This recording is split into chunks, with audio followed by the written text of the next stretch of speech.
So let's wait for the stream to fire up all across the fruited plains of the internet before we go ahead and get started. I am skidding in here as usual, so I'm still setting up a couple things as we're waiting for the stream to crank up and get alive and well. And it looks like we're on YouTube, so we can go ahead and get started, I think.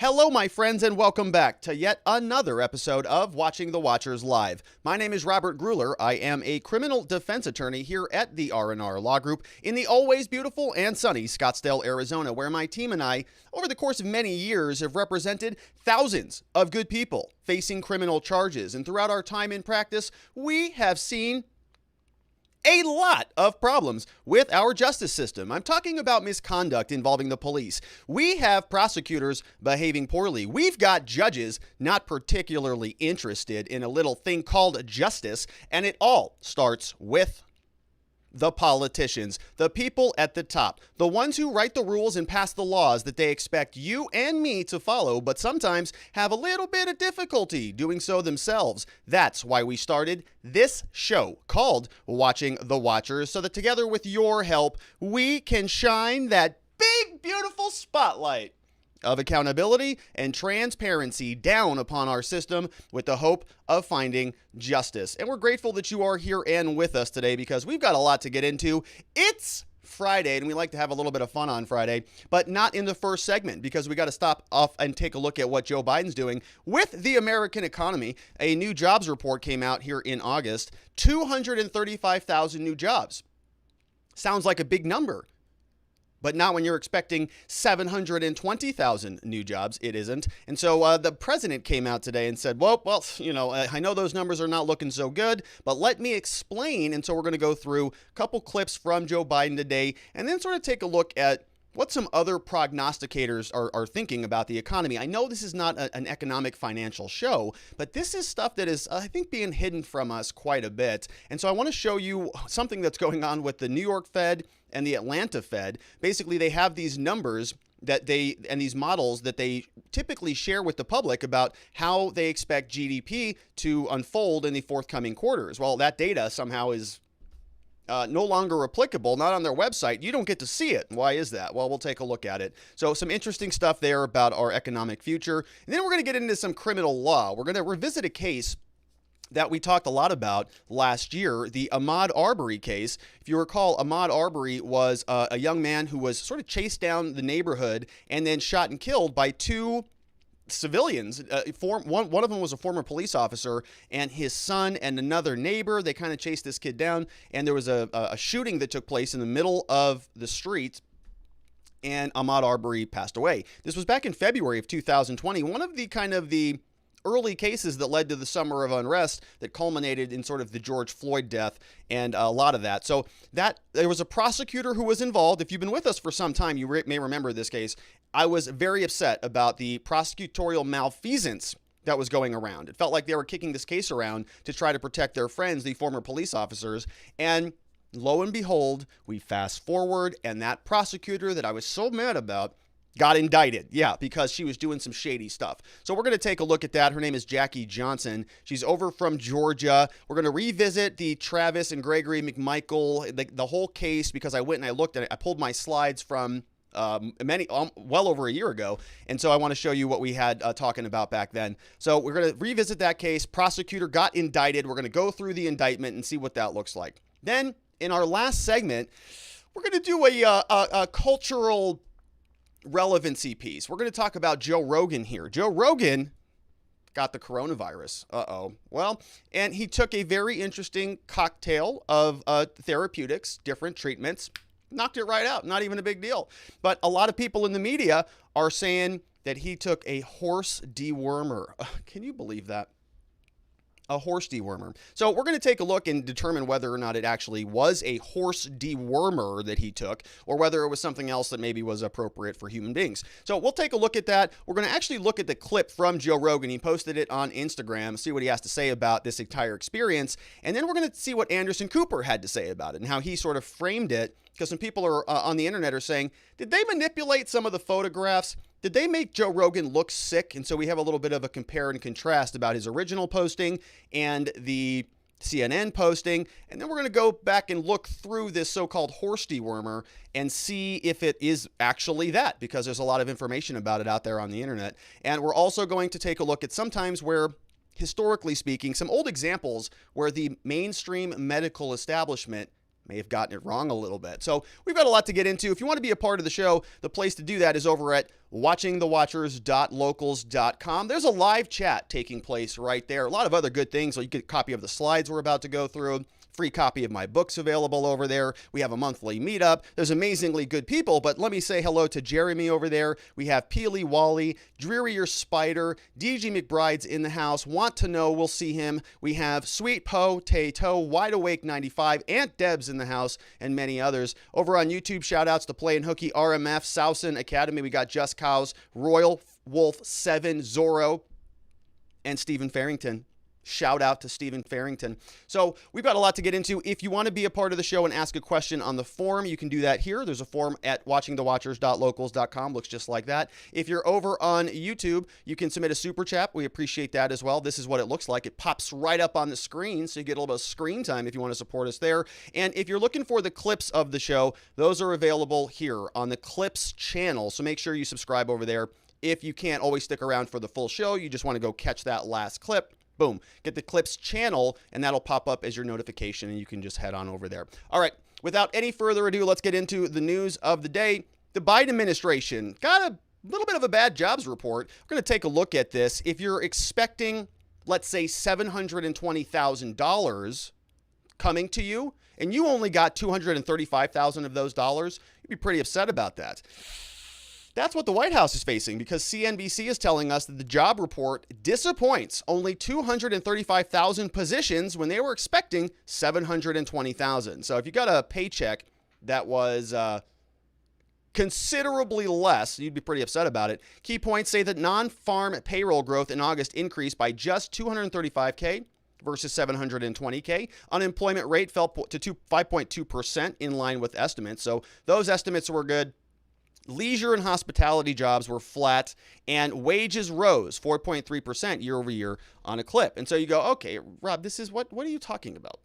These are jobs. These are jobs numbers. This is not an economic channel. What's happening here? Well, it isn't, but it is, right? Because a lot of this stuff is all connected to the economy. And we've been saying for many months on this show that the government has been reshaping, reformulating the economy through all of their different totalitarian mechanisms. We've seen what the CDC has done. We've specifically sticking their grubby fingers into the housing markets, the CDC going into the housing markets. We've seen what all of the different restrictions, lockdowns, all of the different difficulties that every single business has had over the last 18 months has caused a lot of ripples and permutations in the market. And so now we're seeing the effects of this. We're watching the consequences unveil themselves right in front of us. We've got basically a bunch of people that don't want to work. Let's take a look at the numbers. We have U.S. jobs growth. If we spread this out over the Bureau of Labor Statistics, we can see August right here where we're at, only 235,000 jobs. You can see this little bit of a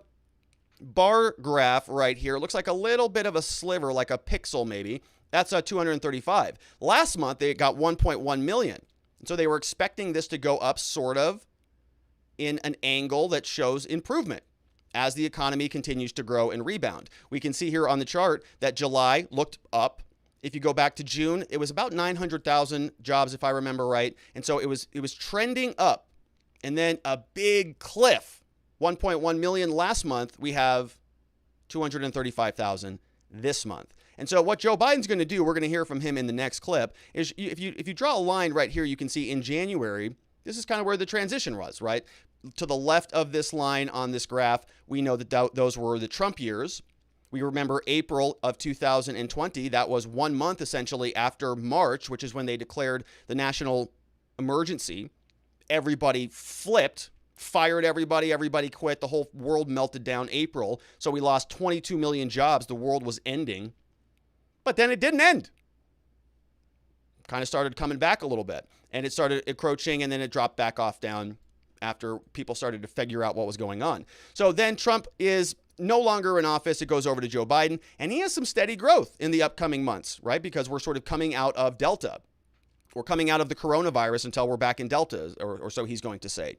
So these numbers are all fluctuating. But when we hear from Joe, he's going to say, okay, even though there's a big miss in this number, what I'm going to do is I'm going to add this small number to these other numbers, and then I'm just going to average it all out. So yes, it's a terrible month. It's 235,000 jobs. But in August, 1.1 million came about. And so if we add 1.1 million to 235 and then divide that by 2, well, suddenly August doesn't look so bad anymore. Take a really good month and a really bad month, mash the two together and say, well, on average, we're doing pretty good, which is a good argument, right? It's a good way to sort of paper over a bad month, no question. But the next question is, that's kind of not what we're talking about. That's great, but we're talking about trends. Where's the trend going? Because we want it to go a certain direction. We want it to go up this way, and it doesn't look like that's happening. It looks like it's going down the other way. If this was a really stable, solid recovery, if this wasn't all propped up by endless spending, by just printing money out the rear end anytime a congressperson wants it, we'll charge that. Yeah, just charge that. What is it? I don't know. It's a bridge. Yeah, well, we cover bridges. We'll just pay for that too. Here, put it on the card. So is this a real recovery is the question. Well, Joe Biden says nothing to worry about. Listen, he's unhappy about it. Here's Joe today. As we head into Labor Day weekend, we have more evidence of the progress of our economy from last year's economic calamity. Today, we learned the economy created 235,000 new jobs in August, and the unemployment rate fell to 5.2%, the lowest it has been in 18 months. But despite the impact of the Delta variant, and I'll talk a little more about that in a minute, what we're seeing is an economic recovery that's durable and strong. Oh, is it? The Biden plan is working. We're getting results. America is on the move again. And today's revision of previous month's job gains, with the revision of the July numbers, this report means that we have been adding an average of 750,000 jobs per month on average during the past 3 months. All right, so you see what he did, right? On average, during the past 3 months, we're just going to lump it in. So it still looks good. It's still strong. It's still stable because we averaged it into the old months. But those are already in the history books. We're worried about the next months that are coming up, Joe. And it looks like it's trending the other direction. So we'll see if it goes that way, right? We'll see if there's a recovery or a rebound. But he says the Biden plan is working and then spits out a bunch of platitudes like America's on the move again. Don't know what that means because you have travel restrictions all over the country. So that's not really the case. So that's Joe. We go back to those numbers and we see it again, right? This is what he's talking about, averaging all of these up, lumping this terrible month in with the good months, and then averaging it all out. Joe Biden here is talking about the Delta variant. Let's hear what his second clip is. And in the 3 months before I became president, well, we're adding 60,000 jobs a month. Total job creation in the first 7 months of my administration is nearly double any prior first-year president. Trump years. While I know some wanted to see a larger number today, and so did I, what we've seen this year is a continued growth, month after month, in job creation. It's not just that I've added more jobs than any first-year president in the first year of any president. It's that we've added jobs in every single one of my first 7 job reports, and wages are going up. Some more jobs, some months are fewer, some months more, but always adding jobs. All right, good. This is the kind of growth that makes our economy stronger and consistent progress and not boom or bust.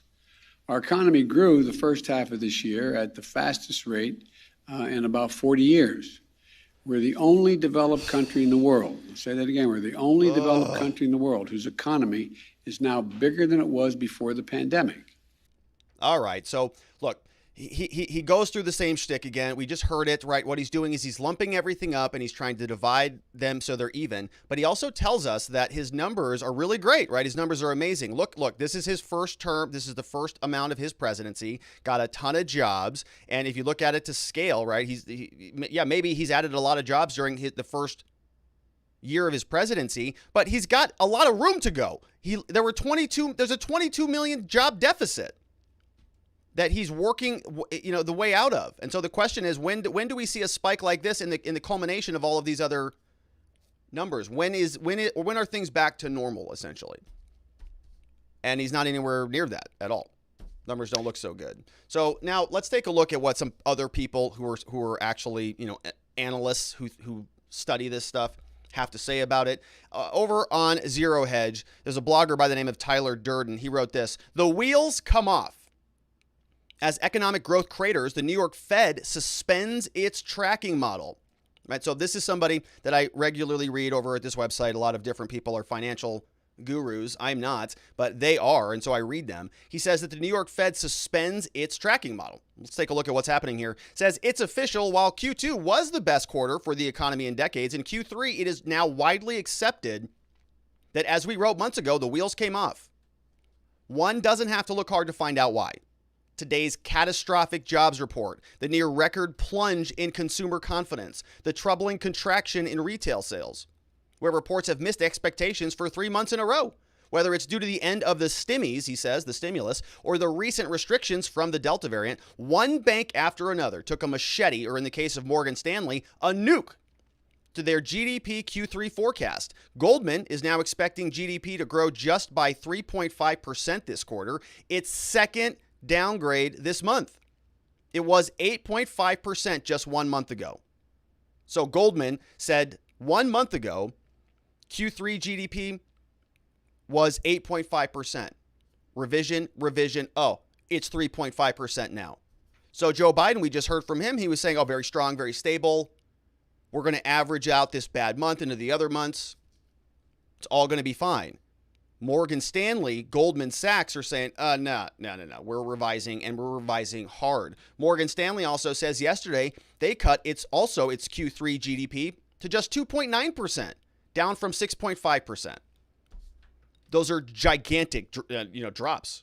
Over half, 6.5% down to 2.9, 8.5 down to 3.5, cutting their economic projections for GDP growth in half.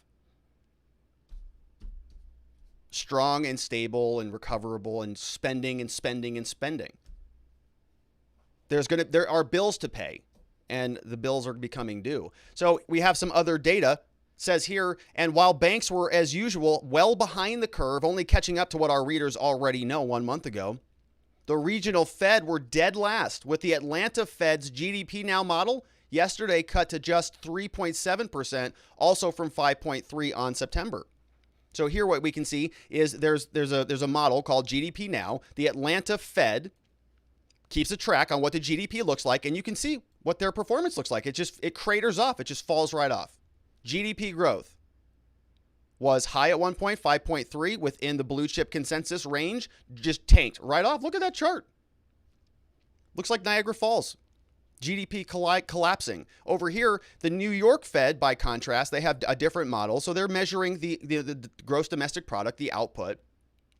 We have Atlanta here in red. You can see very volatile up and down expectations. Their model's not very good. But the New York model looks like it's pretty consistent. They're now at 3.79. And so you say, okay, so 3.79%. Okay, so the Atlanta, they have no idea what they're talking about. Their model's all over the place, 5% down to 3%. So moving, fluctuating like madness.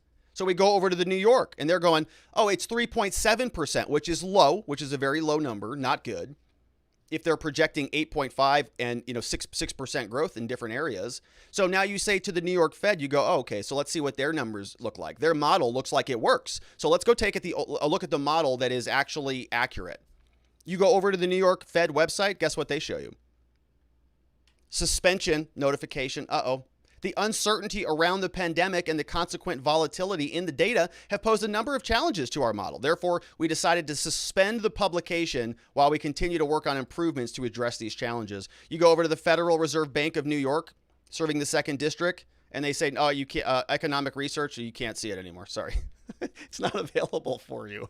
So everybody's revising their economic models down. Morgan Stanley, crap, cut that in half. Goldman, cut that in half.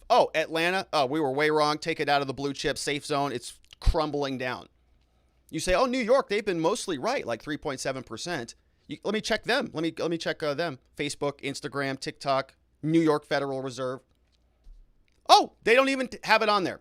They just took the whole thing off the website. So it's That means what does that mean? Says, we find it odd how the New York Fed did not suspend its model on the way up in the late 2020 when similar levels of pandemic confusion was present, but when all the adjustments were upward and nobody cared if they were accurate or not. Tyler Durden says there are two ways to interpret this sudden and unexpected development from some of the, quote, smartest economists in the room. Either one, nobody knows anything, which is true for most economists, or number two, the underlying economic data is now so ugly that instead of lipsticking, adjusting, and goal-seeking to make it look attractive on a seasonally adjusted pro forma basis, of course, its, quote, tracker, the New York Fed has simply decided to no longer even cover it. Just delete it. Says Armani, both number one and number two. He says, what's coming up next? BLS suspends its jobs report. ADP suspends its private payrolls update. BEA suspends its GDP PCE estimate. Department of Labor suspends its CPI and PPI reports. Everything gets suspended due to, quote, uncertainty around the pandemic and the consequent volatility in data. So now they're just not telling you what's going on.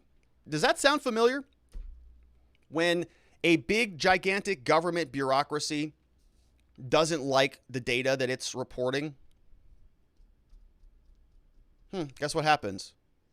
Oh, they just don't report it anymore. They just don't cover it. Remember when the CDC did that? Yeah, back in May, CDC is just not even going to investigate mild infections in vaccinated Americans, also known as breakthrough cases.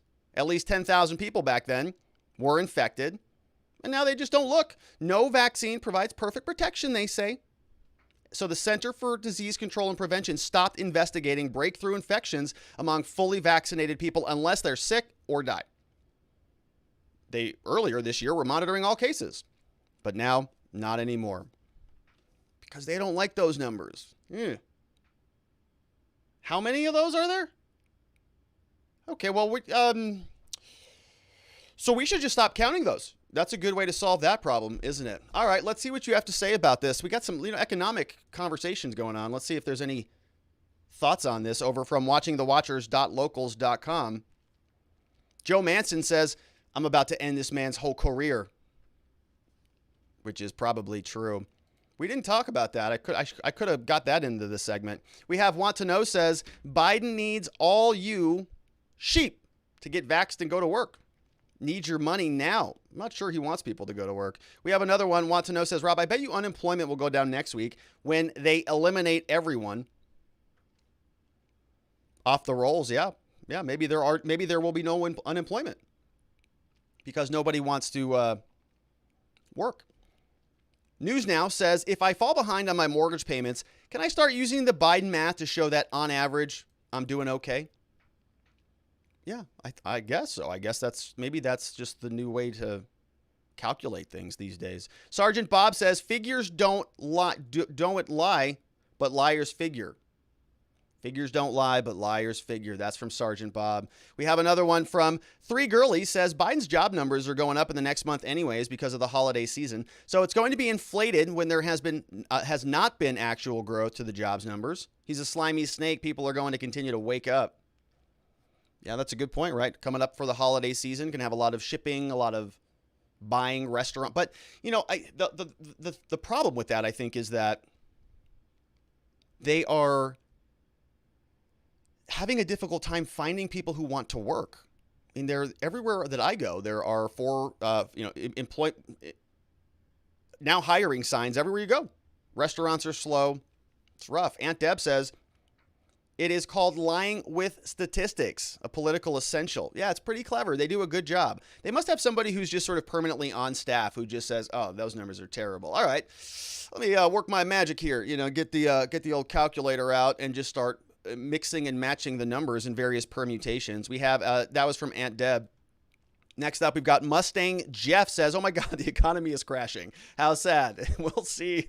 Look, I hope it doesn't. I'm not trying to, I don't want a crashed economy, but how can this all be sustainable? Hand of Nod says, end the Fed. I think they might be ending themselves. Kirsten Cinema says, Sleepy Joe, I'm also going to end your career. We got two Democrats who are going to make it difficult for Joe Biden. We have another one from Jury or Spider says, not sure what's more sad, this jobs report or the fact that there are only this many jobs because restaurant owners basically gave their left nut to get people to take a job. Yeah, I just don't think that people really want to work all that much. We have another one from It's Jake from Oxford. Wow. All right. This is going to be a very intelligent comment because he's from Oxford. Roberto says, hello, my perfect specimen arch nemesis. Do you even lift, bro? With your perfect teeth, good hair, and clothes that fit, yes, I may have borrowed my father's sports coat for my suit, hence it swallows me. But remember, I have more diplomas. Let's look at the numbers with the math we use. If you look at the job numbers from 1930 to 1933, we lost 17 trillion jobs. Multiply that number times the number of Americans, so 45 kajillion. Then we divide that by the number of Blackhawks we give out. Subtract the big man's watch he keeps checking. That total equals, it's Trump's fault. Check my math, bro.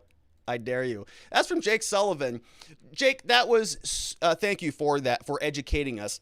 And obviously, that's way too intellectual for me. I have no idea what you said. You're smarter than me. Thanks for educating us here on the show. Did everybody catch that?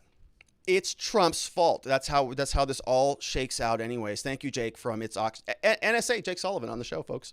We have Mustang Jeff says, guess I'll have to apply for unemployment now. Haven't since I was laid off in May. Make those numbers worse. Just FYI, there are many jobs in my field being advertised. Yeah, we employ people at our law firm. I know what it's like to try to find employees. It is an interesting thing that's happening out there. We have another one from News Now Wyoming says, didn't politicians a few years ago discuss going away from direct voting to a statistical voting method? Are those the same people in charge of this math? It's the same government, that's for sure. It's Joe Biden. Who knows what they're doing over there? We have Jeremy Matrita says, hey, Rob, Biden is wrong as always. By the way, I'm listening from an East Coast beach. Sunglasses. Sounds great, Jeremy. Enjoy it. Enjoy that fresh air. I'm jealous. A couple more. We've got Kamala Harris is here. Says, I can't wait until the old man is out and I'm in. I will do more than stimulate the economy. Just wait till you see what I have in store. You won't regret it. Oh, that's from Kamala Harris. I don't know what to think of that, Kamala. That doesn't sound appetizing at all. Monster One says, Joe has a Hunter running the economy. After all, Hunter is the smartest person Joe knows. I personally think this is a great idea, considering Hunter was able to get a multi-million-dollar Ukraine deal with no experience. That's true. He should probably write a book about that. How to get an oil job when you've never worked in oil. Hunter Biden. 21 tips for making $88,000 a month. You can do it too. And if you don't like that, well, you can go buy his mucus and moldy milk paintings. Oh, those are fun too. He's just an entrepreneur. He's all over the place, saving America. Oh, gosh. We have another one from Adolf Hitler is here. What is happening on the show? Adolf says, hey, Sleepy Joe wants to reduce unemployment. Oh, gosh. All right, let's see what's going on over on YouTube. News Now Wyoming says, quit fear-mongering or YouTube will come after you again. I know, but I think it's still allowed on YouTube to sort of dig on Joe Biden about the economy. That's not illegal yet, as far as I know. But thanks for looking out, News Now Wyoming. Go check out his channel, by the way. All right, let's take a look. I think that is it on those questions, my friend. Thank you all for chiming in and letting us play around with some of the economics for a little bit. I know it's not the standard fare on the show, but thanks for indulging me. And thanks for all the tremendous support, News Now, and all of the great questions from watchingthewatchers.locals.com. All right, so we're going to move into the next segment. We spent a lot of time on this case. We got to do a quick revisit. Ahmaud Arbery. If you've been with this channel for some period of time, you know we spent a lot of time covering this case. Happened back in February of 2020. This was one of the shooting cases that was kind of early in the long sequence of other cases that we had that we all sort of dubbed the summer of unrest. A lot of BLM protests, a lot of Antifa movements, a lot of counter protests. We saw Kyle Rittenhouse, we saw Rayshard Brooks, we saw Jacob Blake, a lot of these different shootings, but Ahmaud Arbery was one of the first ones that we covered here.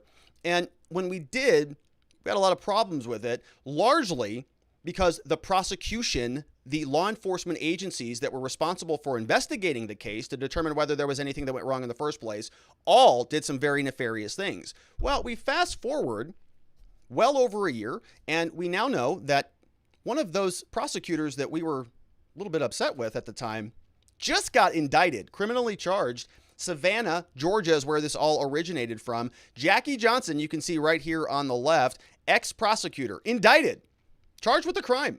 An ex-prosecutor charged with a crime for misconduct in a criminal investigation. That's a big deal. Let's take a look what's happening here. She's a former prosecutor indicted on Thursday for misconduct. Charges alleging she used her position to shield the men who chased and killed Ahmaud Arbery from being charged with crimes immediately after the shootings. Grand jury in Georgia indicted the former prosecutor, one felony count violating her oath of office and hindering a law enforcement officer, a misdemeanor. Resulted from an investigation from Georgia Attorney General Chris Carr. We're going to take a look at his press release here in a minute, but we have a quick look at the cell phone video. And again, if you've been with this channel for some time, I went back and looked at my old slides on this, and our good friend Ma Fox, who was a very, very appreciated part of this show for a long period of time, he did some very good work on this case. And I picked up a slide that we shared back when he was helping us with some things. And this is what he put together. He actually did some video editing. And this was sort of the final moment of the scene. This is Ahmaud Arbery running towards the car. And we have both Travis and Gregory McMichael, who are in the back of this white pickup truck. And so what Ma's point was at the time is that Travis McMichael, you can see right here, right there, is already pointing the gun at Ahmaud Arbery before there's even a threat, right? There's no threat going on there. And so what happens if you watch this, we're not going to watch the full video, obviously, because he gets shot and killed, and YouTube does not like that. But what happens is Ahmaud Arbery jumps around the other side of the car and tries to sort of run this direction. Travis turns around. The shooting takes place. There are 3 shots. Ahmaud Arbery goes back down to the ground. So it is a troubling scene. We're going to break this down in a little bit more detail here, but that was a quick refresher of what was happening. These are the 3 people who were charged with crimes. We had Gregory, Travis, and a neighbor, Roddy. And so I always get the names mixed up, but this gentleman here, I think that was Gregory, was the former police officer out of Georgia. And so he used to actually work with these prosecutors. That's why he called that prosecutor Jackie Johnson after this all took place. So former police officer, on and off again. This is his son, who is Travis. And then this is Roddy, who is a neighbor. And so the story kind of goes that there were some break-ins, there were some construction taking place, and Arbery allegedly was breaking into homes and things like that. They saw him running down the street. They thought it was somebody who shouldn't have been there, and so they chased him down, and the whole thing picks up there. Arbery, he was killed back in February 23rd, 2020, after a white father and son, right? The whole thing turned racial immediately. They armed themselves, pursued the 25-year-old black man in a pickup truck after spotting him running in their neighborhood outside of Brunswick. Neighbor named Roddy Bryan joined the chase, took cell phone video of Travis McMichaels shooting Arbery at close range with a shotgun. McMichaels said they thought he was a burglar and that he was shot after attacking Travis McMichael. And so, of course, as Ma Fox pointed out, right, the gun was already there. We're going to go through a breakdown of the scene, but police did not charge any of them immediately following the shooting. They remained free for more than 2 months until the cell phone video of the shooting leaked online. Governor Brian Kemp then asked Georgia Bureau of Investigation to take over the case. Both of them were charged with murder and other crimes. They face trial this fall. Prosecutors say that Arbery was just jogging in their neighborhood. He was unarmed when Travis shot him. They say there's no evidence that he committed a crime, right? Which is obviously the case. So this is what Carr had to say. Let's take a quick look at the press release before. Well, let's take a look at this image first. So this is what this was a screen capture from a surveillance footage inside one of the buildings that some people are saying is Ahmaud Arbery. And he's inside the building. People were saying, well, maybe he was stealing something. And all of those arguments were being made. And I never thought that was persuasive. That's not a good justification to go and shoot somebody because they're running down the street, regardless of what they were doing previous to that, right? They've got to be a threat to somebody else. So Carr, the attorney general, came in, said that announced the indictment of former District Attorney Jackie Johnson, 2 charges: violation of oath of public office and obstruction of a police officer. We're going to take a look at the indictment. It says, our office is committed to ensuring those who are entrusted to serve are carrying out their duties ethically and honestly. Thank Georgia Bureau of Investigation for their hard work.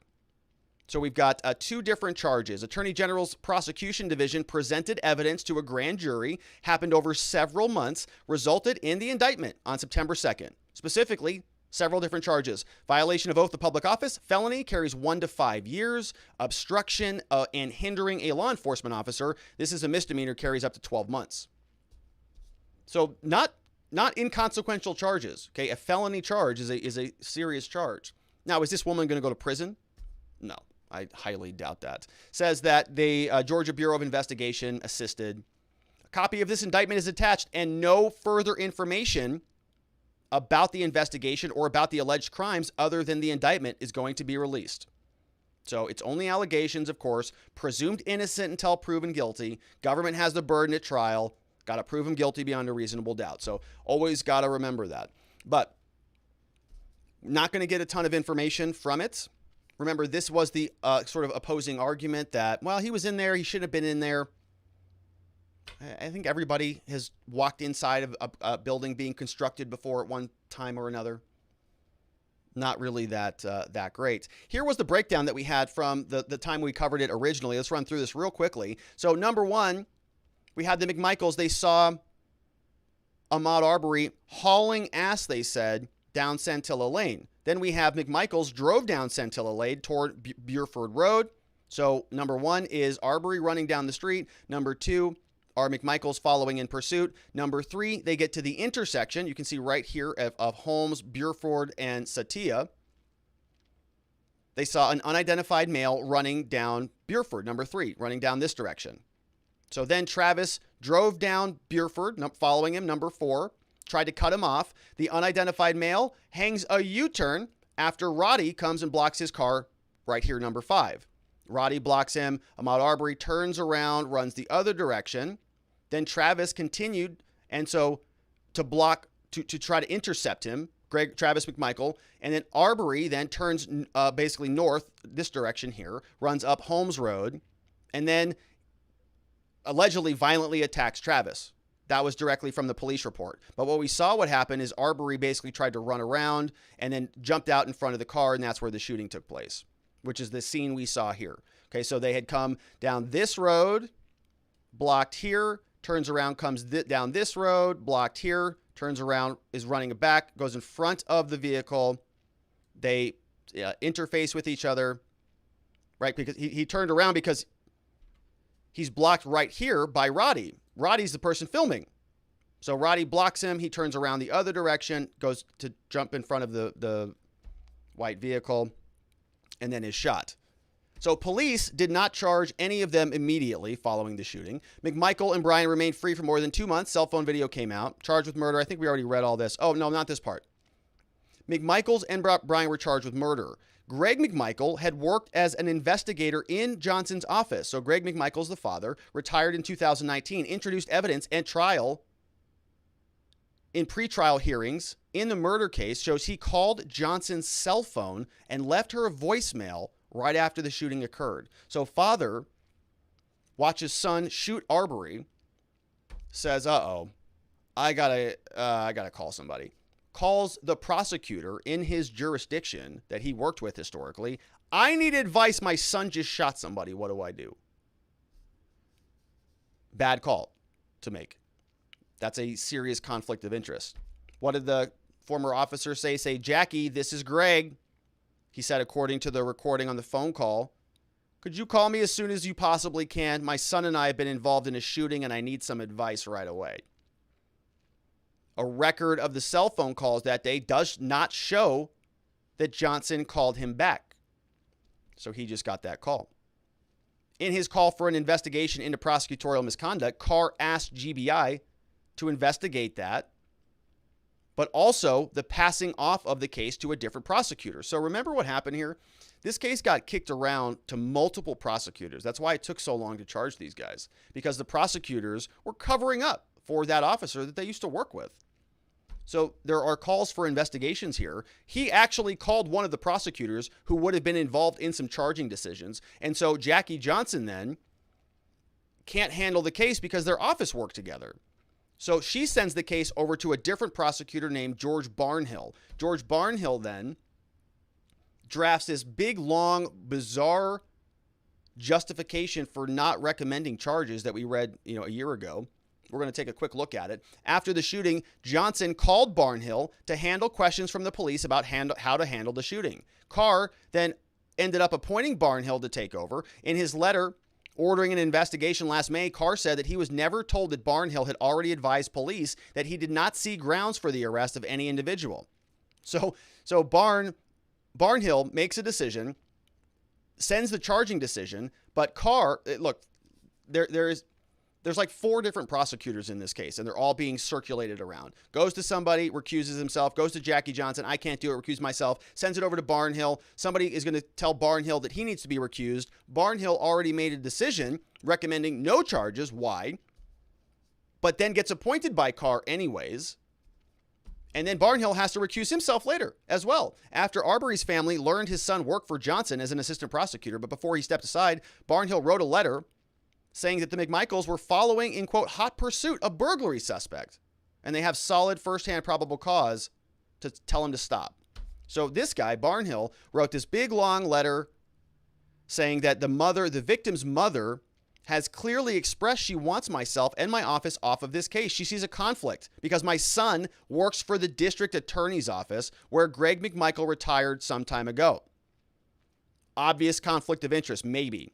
She believes there are kinships between the party. He says there are not, and has made other unfounded allegations of biases. As such, I believe it's better for my office to step down, but he does so after he makes a recommendation on the case. Says that there is not sufficient evidence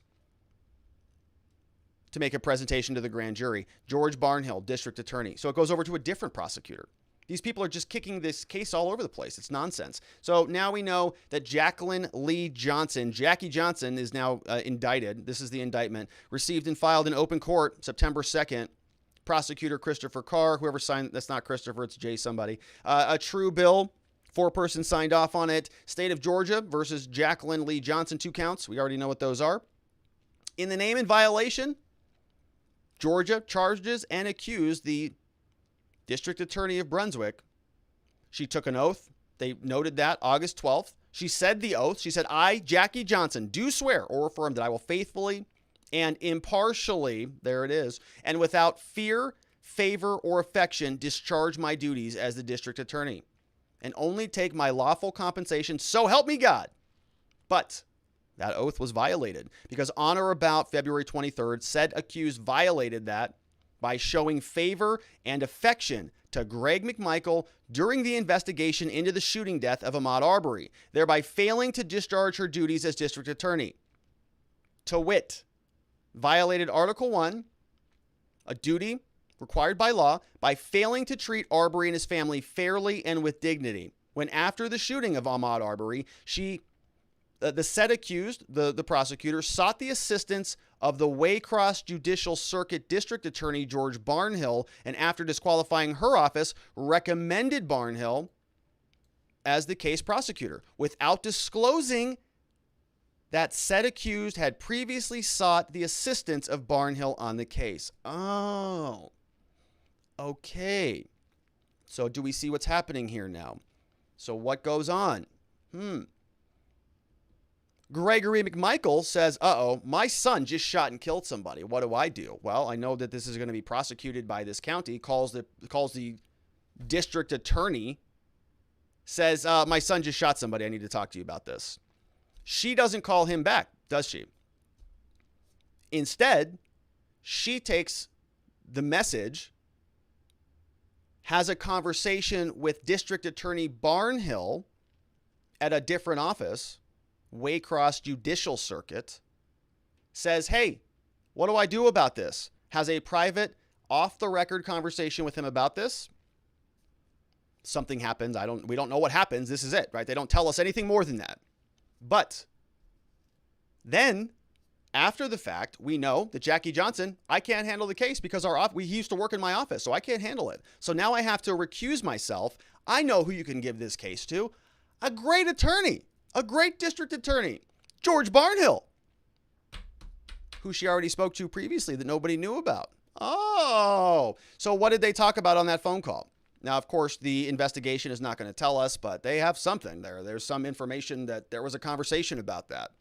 That's why she got charged and indicted. She called a different lawyer, had a conversation that we don't know what it is, and then somehow the case goes over to him.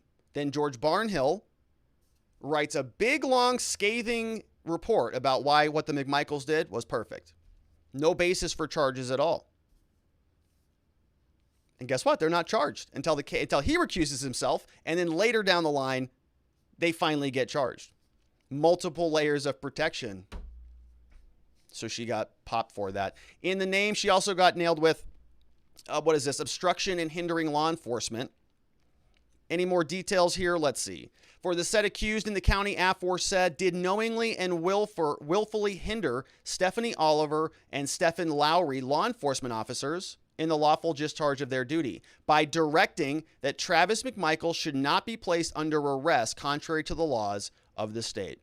So that's it, right? We don't know much else that happened here other than sounds like Jackie Johnson told law enforcement officers, don't make that arrest.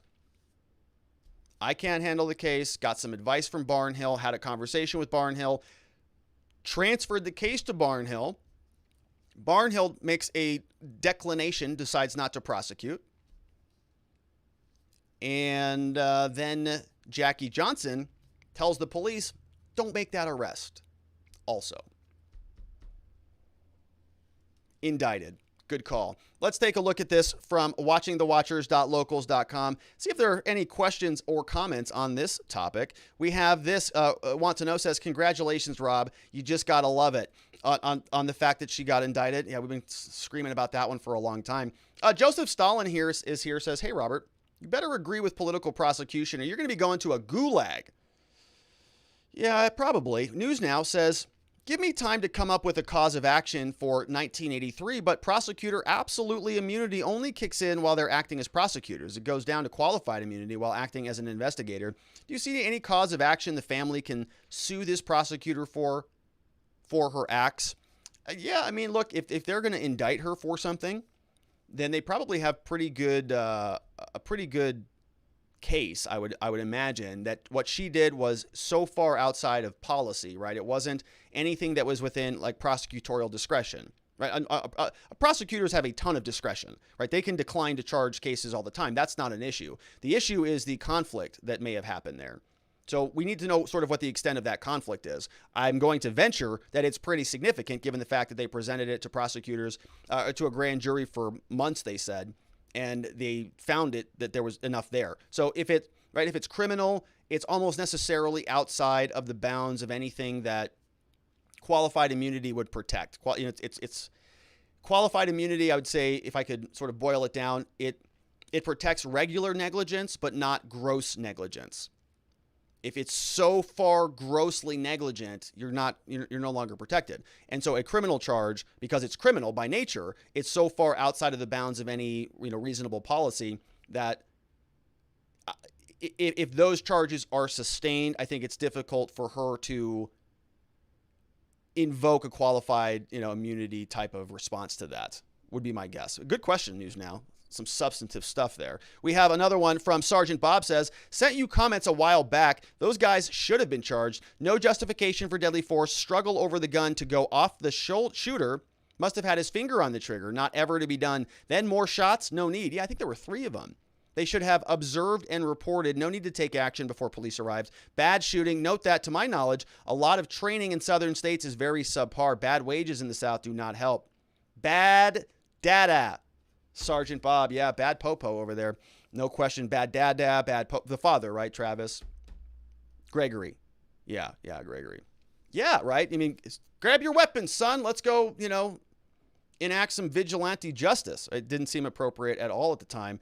And the bigger the bigger problem I have with a lot of these cases. Yes, the shooting's terrible. I get that, right? What the McMichaels did, I think, was totally inappropriate. But what adds insult to injury in these cases is the cover-up.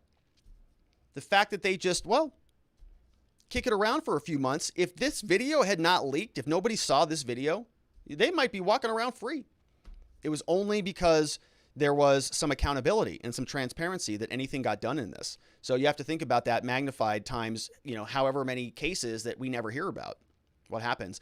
Devil's Advocate says, where's the video right before he ran up to the truck? Was he actually jogging or hauling ass away from something? So it's good. It's a good question. It's a good question. There is video of that, if I recall correctly. There was surveillance footage. There's a figure that sort of darts out of the house and runs quickly, if I recall that. And it does look suspicious, right? No question about that. It does look suspicious. But under United States, law, really, you don't get to shoot people just because they're suspicious. He could have been running down the street with a big screen TV in his hand, for all I care, right? You don't get to shoot somebody who's not a threat just because they have your property. And we've talked about this a lot. If they're in your house and they're attacking you, yeah, that's a different story. But if they're running away from you down the street with a big screen TV, it's your TV, you'll call the police. Right? You don't just get to go up and shoot them.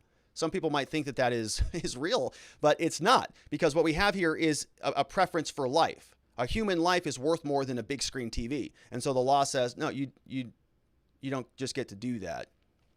All right. So very, very good question, Devil's Advocate. But there were sort of two scenes, right? What we saw there, he looked like he was jogging. In a different scene, it does look like he's sprinting out of there.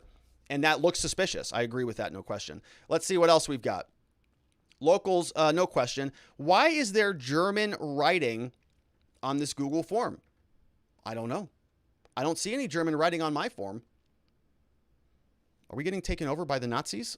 Tree Mendes says, nice job, Ma. Have you heard anything from him lately? I miss him. I haven't. I should send him an email, see how he's doing. We have another one from Big Jerry the Nadler says, I recall Robert Barnes saying prosecutors are usually never held accountable. Glad to see it's possible. Maybe the Rittenhouse prosecutor will get what he deserves. Oh, yeah. Thomas Bingham over there. Binger, what's his name? Yeah, he's really mad about Kyle Rittenhouse. Really mad about it. Going to make his career, write a book about it, go on CNN, whatever. Sir Kexalot is here, has a Joe Rogan comment. Calling Ivermectin a horse dewormer is like calling penicillin a bread mold. That's in the next topic. We'll get there, Sir Kexalot. We have another one from Political Prosecution says, since when prosecutors are ethical and are impartial, if they don't like you or want to improve their careers, they will screw you for self-gain. Examples include Kim Gardner and Kamala Harris. Yeah, Kamala Harris doesn't care about people. She was making fun of them. They're begging for food and water in jails. She was joking with an interviewer. Please, sir, can I have some water? Joking like she's the attorney general. What? Those are people. This isn't a game. This isn't a TV show, a movie. Those are human beings. Lunatic. All right. Sergeant Bob says he should have called the R&R law firm, not a deputy DA. You are licensed in all 50, right? Not in Georgia, Bob. I got 2 states under my belt, Arizona and California. But I think we can wave into most of these other states. We're going national, baby. We're going big time over here. Might take a little while, but we're working hard. We've got a lot of people to help. But yeah, he should have called a defense lawyer, not the prosecutor who prosecutes cases. Not the right call. 503 Unlimited says, this whole scenario sounds like a badly written B-rated off-brand Canadian cop show. It's really bad. It's, and we just scratched the surface on this thing. We spent a lot of time on the show on this back in February of 2020. It was a lot. We have former LEO says, I seem to remember at the end of that video when the suspect pointed his weapon at the victim. And the victim reached out and either grabbed or attempted to, to grab the shotgun barrel. It's going to sort out because citizens' arrest rights to only use sufficient force to overcome resistance while holding the suspects for LEOs. There's so many bad decisions along the way by the SNV, I don't know where to start. I would think that this case will shake out as manslaughter or some type of negligence. That's from former LEO. Thank you for that. Yeah, he did grab the shotgun, right? And so people were arguing that maybe he was pulling it, and that's what caused the trigger to depress, right? Somebody's hands here, the trigger, somebody pulls the shotgun, it goes off. But I think the counterpoint to that was that there were 3 shots that went off. So he was pulling that, he was popping that thing. And that's what caused him to die. But then, the other response to that, of course, was, well, what if he takes the gun away and shoots him? So at that point, it becomes an assault and a deadly encounter. And so then the response to that, of course, is, well, the McMichaels went after Arbery, and they shouldn't have been there in the first place, right? They instigated the whole situation. They had no authority to essentially, kidnap a person, because that person was, free to roam around, and they were trying to trap him. They had no lawful authority to do that.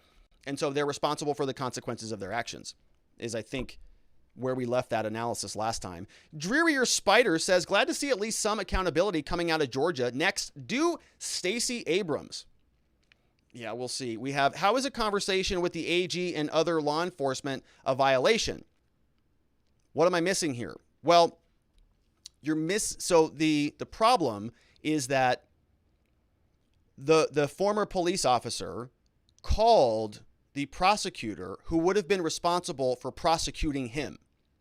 So that's a problem. There's a conflict there, right? You're not supposed, she has an ethical obligation to communicate any conflicts of interest that happen. And she didn't do that. So she called, so if she would have disclosed that, if she would have said, yeah, I called Barnhill, we had a conversation about this, and this is what came of that conversation, that would have been a different situation.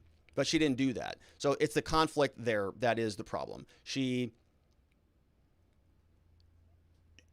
had a conversation that impacted the prosecution of the case, and she made, and we don't know all the details here because the prosecution is not giving them to us, which is unfortunate, but presumably something very problematic happened there that led to a consequence about how the case was handled. And so the idea is that, without more information, that the phone call, the relationship between Jackie Johnson and the McMichaels was substantive enough that it impacted how the case was being handled. She called Barnhill, maybe did something. She directed 2 other officers, don't make the arrest.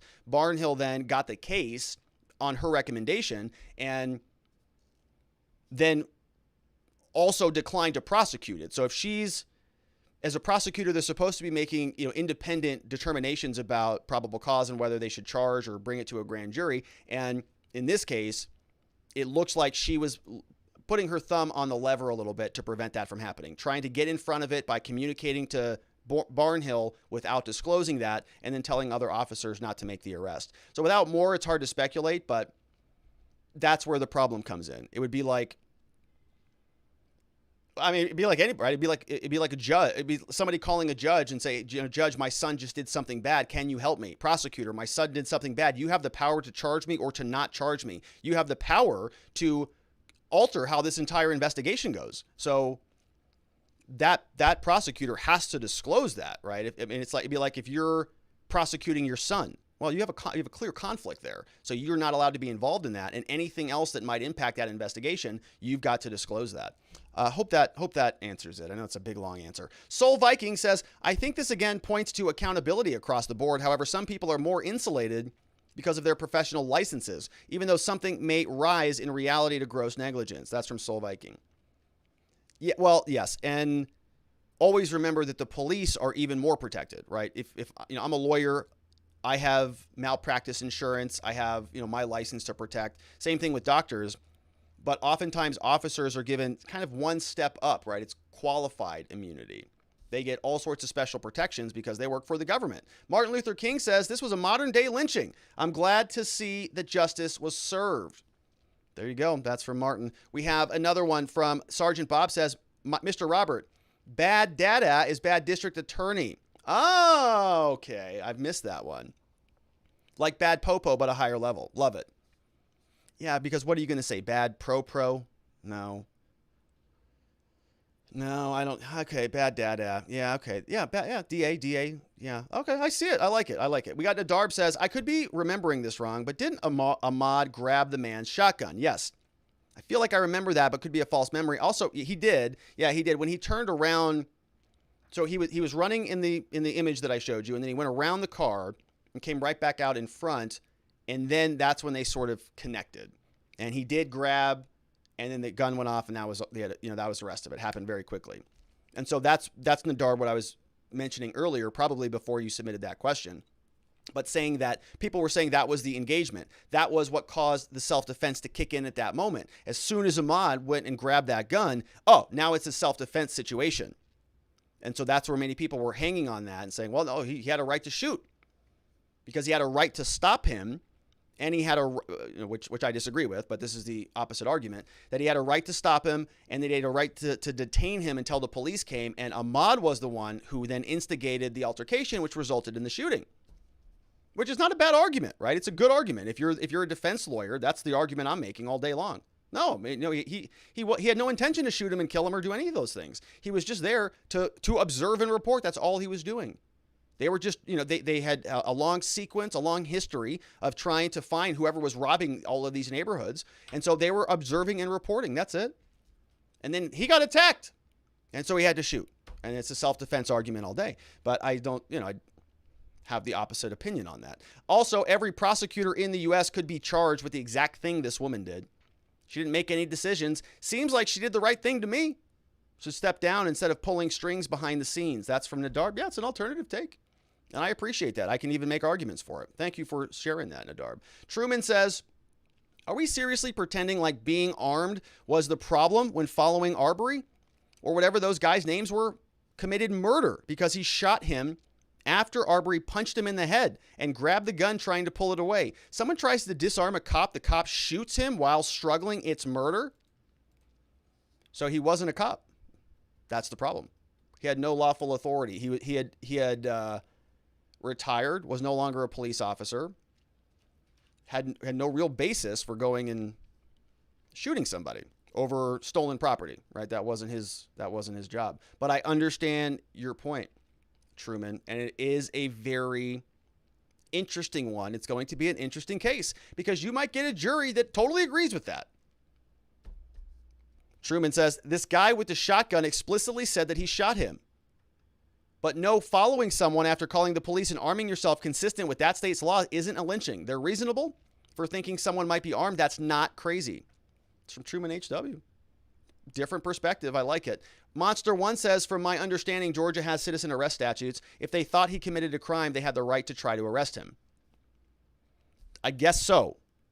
Even if that's true, does the citizen's arrest statute give them the right to kill him in that situation? I don't know. I don't think it does. We have News Now says, it is always important for people to know the laws in their states. Here, if someone is in your house, it is allowed to make the assumption that your life is in danger. But if they're breaking into your empty car, there is no violence implied. In California, you can't shoot someone until they're in the process of killing your entire family and at least 3 people are already dead.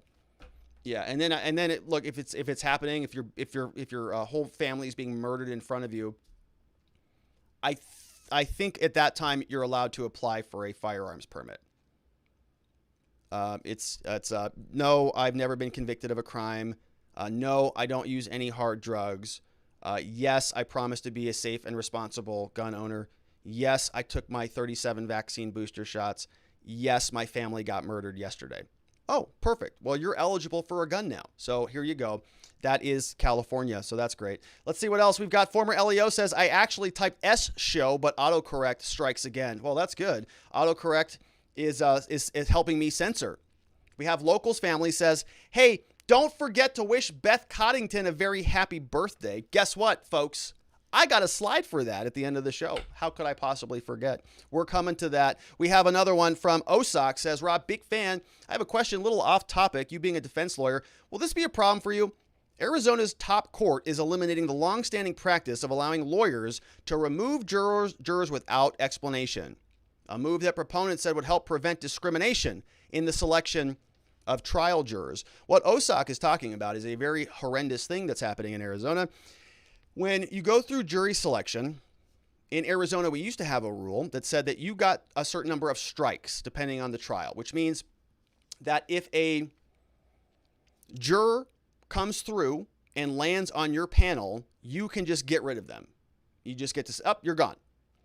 And there could be a number of reasons why. That was a rule. Now the Supreme Court and our people who are in charge here have decided that is no longer a thing.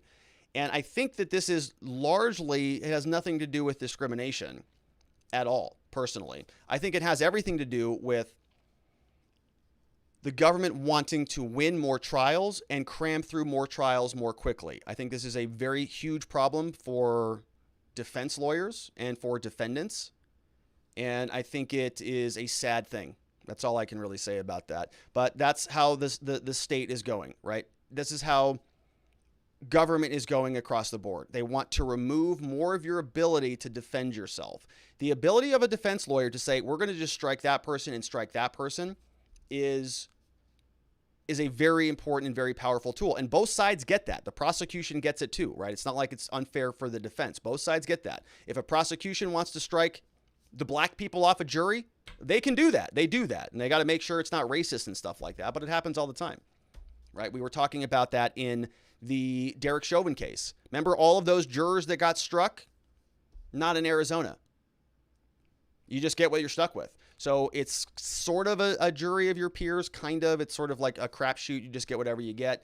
And the reason being is because, in my opinion, I think that they don't want defense lawyers to strike people. They just want to get a panel. They know Arizona's largely conservative. They're probably going to get more convictions.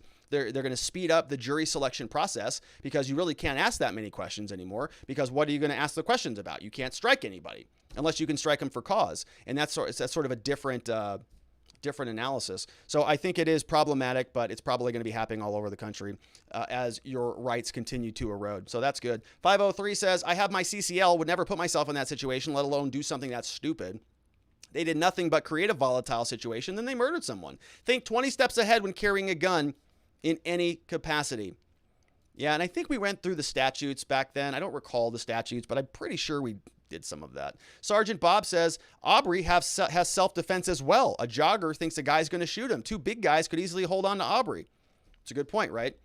It's a great point. He's an innocent person who's out on a jog, and he has 3 lunatics chasing him down with firearms. He's a black guy in the middle of Georgia running down the street with 3 white guys with shotguns and guns chasing him down the road. So he goes to try to defend himself after he tried to escape down one road, tried to escape down another road, and then tried to escape down another road. And he's being chased with shotguns. So he grabs the gun, gets killed. Seems pretty reasonable. I think if the races were reversed, I think a lot of people might change their opinion. Truman says they didn't try to arrest him. He ran at the guy with the gun. And they were following while they awaited the police. You think they were trying to arrest and then killed him. He tried to take the gun. The proximal cause for the use of force was that Arbery attempted to disarm him. Nothing else. That's from Truman. It's a good, I think it's going to be a good defense that we see. That's what they're going to be arguing. Monster One says there was no way these guys get a fair trial, just like the Chauvin trial. The jury will be intimidated into conviction. Same for Kyle. Yeah, that is a problem. We're going to see how that goes. It's Ed says, Rob, I understand why people would make certain justifications for shooting in some situations, but this was a provoked situation. You're driving around with a shotgun looking for someone. It's clearly a provoked situation. Don't get me wrong. Someone breaks into my house, they will be shot, but this was different. You can't make assumptions about people while driving around with a shotgun. They assumed Arbery was doing something illicit, innocent until proven guilty. The McMichaels were not police officers. That's from It's Ed. So we've got very, very diverse opinions on this one, which is why it's an interesting case, which is, of course, why I wanted to talk about it. Truman says, I agree the McMichaels were stupid, but they'd not tried shooting him. They followed him. Claiming Arbery was defending himself by taking a gun is a bit more tenuous than that he defended himself, period. And that's from Truman HW. Thank you, Truman. I appreciate your passion on that. I think it's, look, I don't think that this case is as open and shut as many people say, right? We'll see what a Georgia jury does with this. Truman says, I agree they will not get a fair trial as they fixated on racism is the cause. We'll see. Look, and I'm not bad-mouthing Georgia or anything like that. I've been to Georgia. It's a beautiful place. But, a lot of this is going to be based on jury selection. A lot of it's going to be highly politicized. We'll see what happens with it. Well, we got a couple questions that came in. That was from Jessica.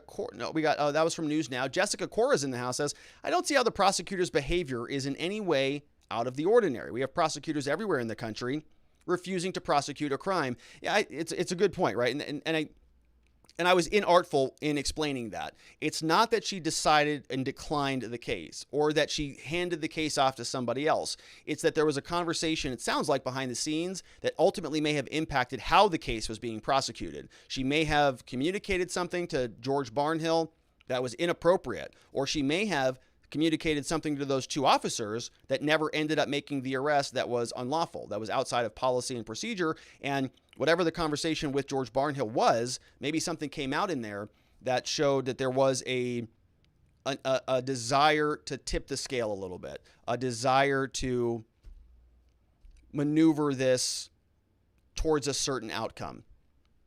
Let's see. Good question. We have another one from Ghost Gunner says, do they have stand your ground in Georgia? Probably going to hinge on that since trying to take a weapon is justifiable use of force. Everyone sucks in this situation. It was a bad situation. I didn't really follow much up on, we're going to follow it up. We're going to do a lot of follow up. There's no question. That was from, where am I at? Ghost Gunner. Thank you, Ghost Gunner. Back on YouTube, we've got Beth Coddington says, woohoo, I knew you wouldn't let me down. We got Beth queued up for a happy birthday here in a minute. We have News Now says, the problem with the argument for citizen's arrest, you need to have witnessed a crime, not suspect it. Oh, okay, there we go. Yeah, there we go. I recall that now. Gosh, that was so long ago. Yeah, I think we went through that directly. We did the whole thing on it with all the cameras and stuff. Thank you for the reminder, News Now. Eddie says, Rob, as you are painfully aware, I live in Texas where Californians are not welcome. Even as a citizen, if you try to take my gun, I can legally shoot you. You cannot steal a firearm. I think that's a good point. Don't know that that was exactly what we saw there, but I understand your point. And that's true.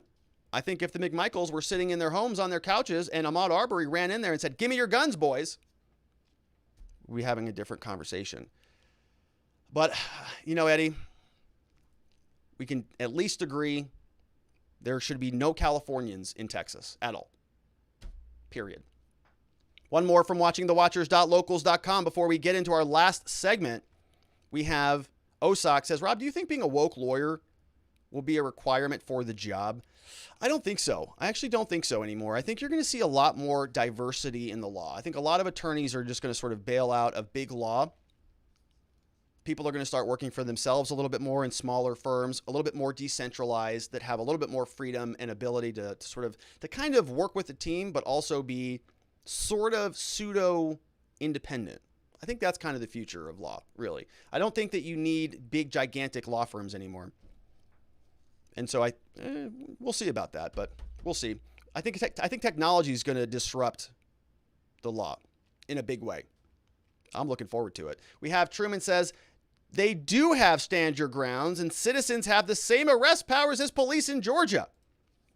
A lot of capital letters from Truman. Hot, spicy on this issue. I don't blame you, Truman. I appreciate it. Sergeant Bob says, never thought would be advocating in this. Lots of viewpoints. Yeah, Sergeant Bob, this was a spicy topic last time around. Truman says, and never tried to arrest them. Followed him. Arbery acted and they followed. That's from Truman. All right, folks, we got to move on to the next segment. Redcoat chimed in with a super chat and asks a question that I don't know. Look, I can't answer that question. You have to ask Miss Faith about, any Miss Faith questions have to go to Miss Faith. You know where to find her. She's all over the interwebs. Amazing. Hope she's doing well. Redcoat's interested.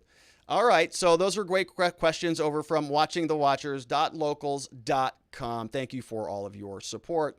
We got one more segment on the show today. Before we wrap up here, a little bit of COVID news. Joe Rogan got the coronavirus and he recovered. Wasn't even that big of a deal. Now we're going to take a look at the drug cocktail that he took because, he's somebody with a lot of means and a lot of people who are highly invested in him, want to make sure he doesn't get too sick. So he had kind of the howitzer come out and do some work on his body to make sure that he passed the COVID virus pretty quickly. Now, in that interesting drug cocktail that he took, there was that one drug that nobody likes to talk about, especially on YouTube, because it's kind of a no-no word here.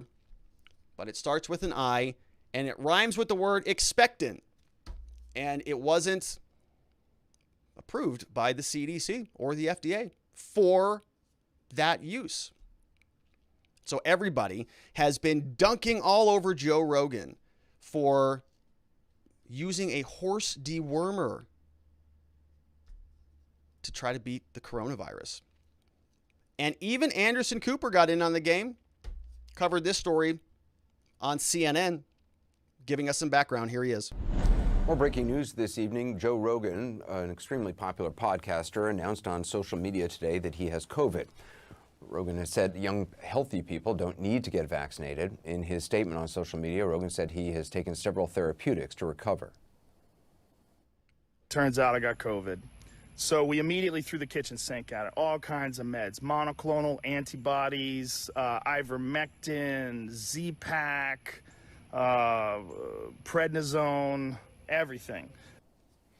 One of those drugs he mentioned, Ivermectin, is something more often used to deworm horses. Oh. CDC says there's no evidence it works on COVID. Its increased usage has only led to a substantial increase in overdoses after a push by some on the far right, citing vaccine misinformation. Oh, those far right maniacs. I just can't even take it. Now look at the chyron down here. Praises the horse dewormer, Ivermectin. Praises it. So Anderson Cooper is not happy about this, right? So he's got the horse dewormer meme out there. He's running hard with it. Now we're going to analyze a couple things here. I want to start off by something I saw that is interesting. Two things. We're going to certainly take a look at this horse dewormer allegation. Is it really a horse dewormer? Okay. But let's also look at this. Joe doesn't look all that well, does he? Right? He kind of looks kind of grayed out. He kind of looks pretty sick here in this screenshot. Kind of looks like he's suffering from COVID. And so there are some people out here suggesting that maybe CNN grayed out the image a little bit. They actually took this and made him look a little bit more sick. So I've been seeing this on Twitter. Don't know how true it is, but I did go to his Instagram and I recorded that video.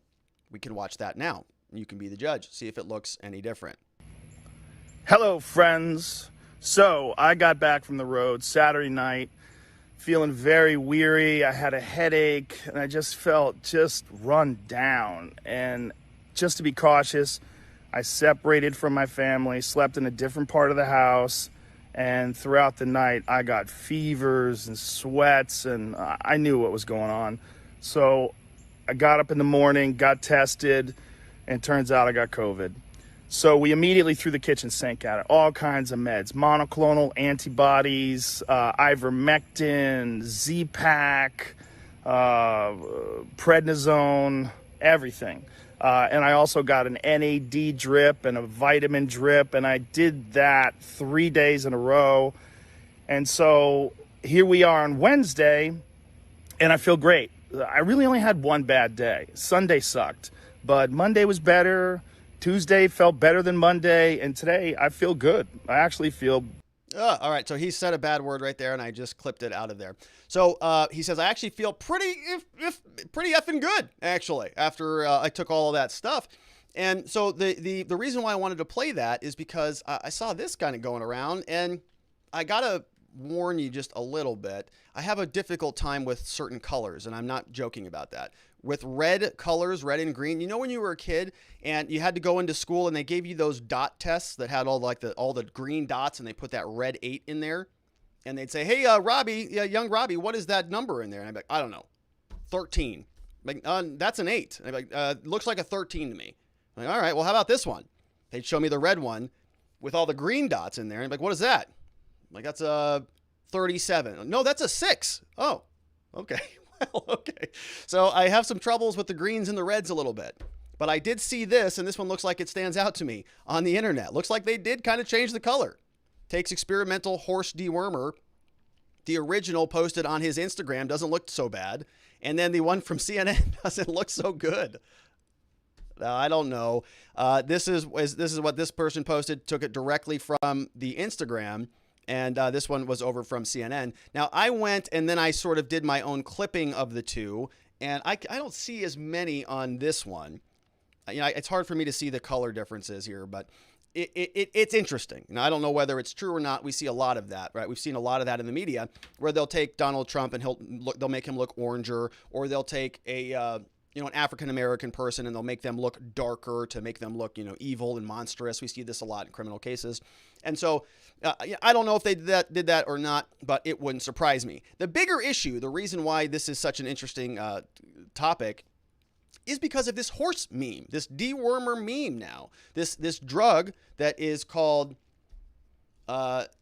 something's expecting is now being called a horse dewormer. Everywhere you look, the FDA is doing it also. They say on Twitter on August 21st, they said, "You are not a horse. You are not a cow." Seriously, y'all, stop it. Why you should not use Ivermectin to treat or prevent COVID. So the FDA got in on this. So it got me thinking, is it really only for horses or cows? As Anderson Cooper said, is Joe Rogan really taking a horse dewormer? Or is he taking something else maybe? Let's take a look and see what we can learn about this. So over on Wikipedia, they tell us, if I switch this correctly, they tell us, as we can see here, that it actually is a medication. It's used to treat parasite infections, things like head lice, scabies, river blindness, lymphatic filariasis. Also used in veterinary medicines, but that's the second line, used first in humans. Works on many different medications, can be taken through the mouth, applied to the skin. Discovered in 1975, came into medical use 1981. Oh, look.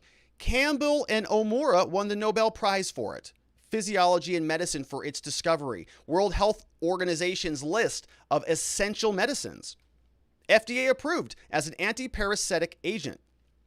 Very curious. Says the family of compounds was discovered by somebody over at Kitasato University.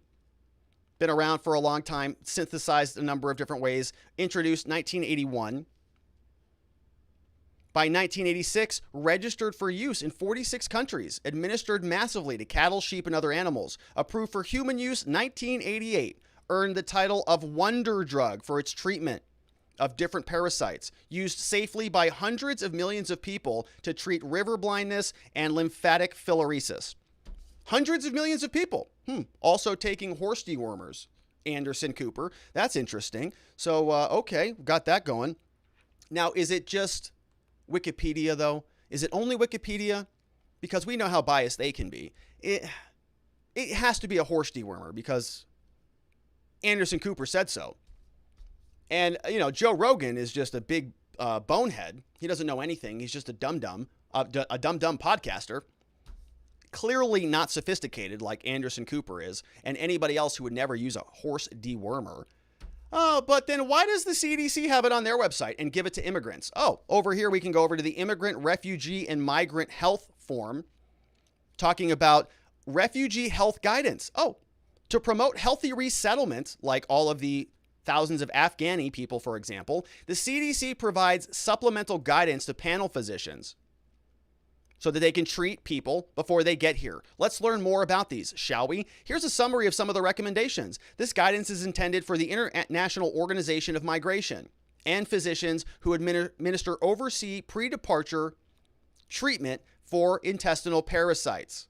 Oh, while these recommendations have been implemented in many overseas sites, here's what we've got. If you're coming from the Middle East, Asia, North Africa, Latin America, or the Caribbean, you should receive presumptive therapy with, oh, look right there, Ivermectin, 2 doses, 200 mcgs per kilogram orally once a day for 2 days before departure to the United States.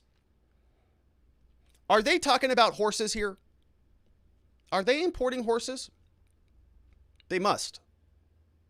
Overseas departure, carrying refugees is what it says. These must be horse refugees because the CDC is basically next door to the FDA.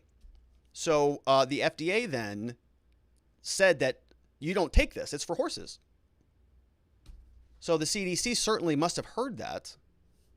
So these can't possibly be human refugees who are coming into the United States. That doesn't make any sense. These must be horses. So Middle Eastern horses coming from Afghanistan have to take ivermectin 2 doses for 2 days. And they got to take it in their mouths. Like human, I don't know, maybe it says orally, so it must be in their horse mouths. And it's not just the Middle Easterners. We have the Africans. They also got to take the ivermectin. See that here? Another 2 doses for the African refugees. But the sub-Saharan refugees, those horses, they don't have to take any of it. They just take a couple other ones. Praziquantel, that's the one that they're good with. And so the summation, as you can see here, for overseas horses, all the overseas horses, basically all recommended that they take ivermectin. Oh, look at that. Yeah, all those horses recommended for Africa, recommended for Asia, recommended for the Middle East, recommended for Latin America. Huh. I didn't know we were importing all these horses all over the country. Weird. So if the FDA is dunking on everybody for this drug, if Anderson Cooper's dunking on it, is there anybody else? Yeah, it's even Meghan McCain says, I am no doctor, but it just seems way easier and more efficient to just get the vax rather than bleed out of your anus and getting a horse dewormer and taking 9,000 other random prescriptions and things from CVS and Trader Joe's.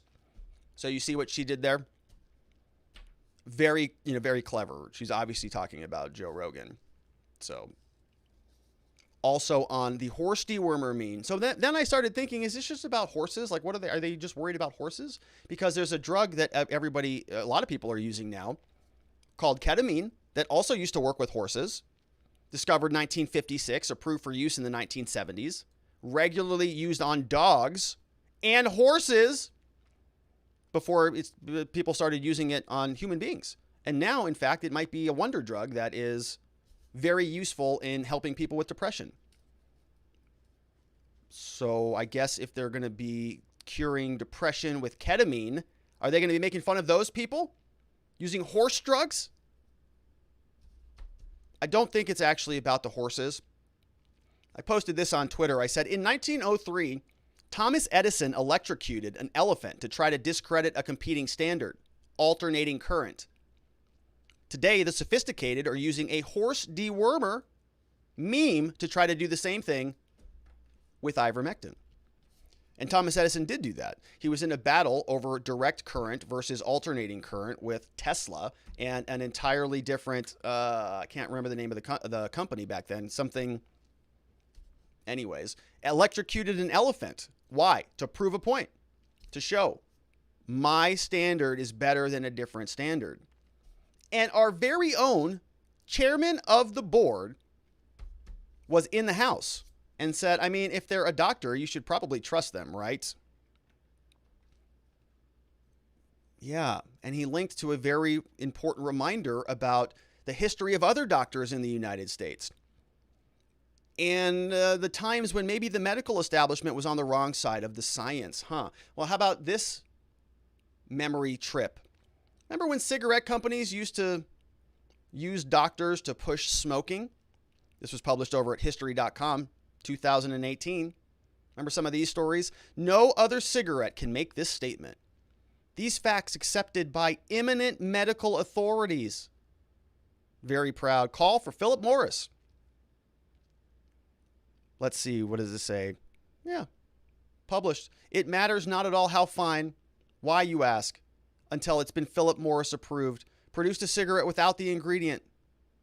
Their report proved conclusively that when smokers changed to Philip Morris, every case of irritation definitely improved. Medical doctors, eminent medical authorities said so. Oh, how about this one? 20,679 physicians say Luckies are less irritating. It's toasted. And this number has been verified. This figure, quoted, have been checked and certified by the Librand, Ross Bros, and Montgomery accountants and auditors.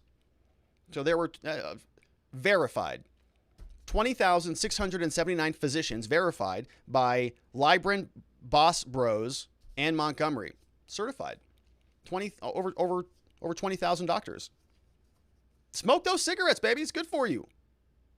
No bias. No basis for not trusting their medical opinion. They're doctors. They're scientists. They know better than you do. Dummy. Take your stinking cigarette. It's not going to irritate your throat. Smoke 2 packs a day. Your doctor recommends it. In fact, they smoke it themselves. Here is one brand, Camels, that more doctors smoke than any other cigarette. That's right. Recent nationwide survey. The doctor here is a scientist, a diplomat, a friendly, sympathetic human being, no matter how long and hard his schedule. He smokes Camels, folks. Doctors in every branch of medicine, 113,597 in all, were queried in this nationwide study of cigarette preference. 3 leading researchers made the survey. The gist, Camel, baby. The rich, full flavor and cool smoothness of Camel Suburb Blend. If you're a Camel smoker, the preference among doctors will hardly surprise you. If you're not, try it now. No, I remember. Yeah, remember those days? Very, very tried and true medical doctors and scientists.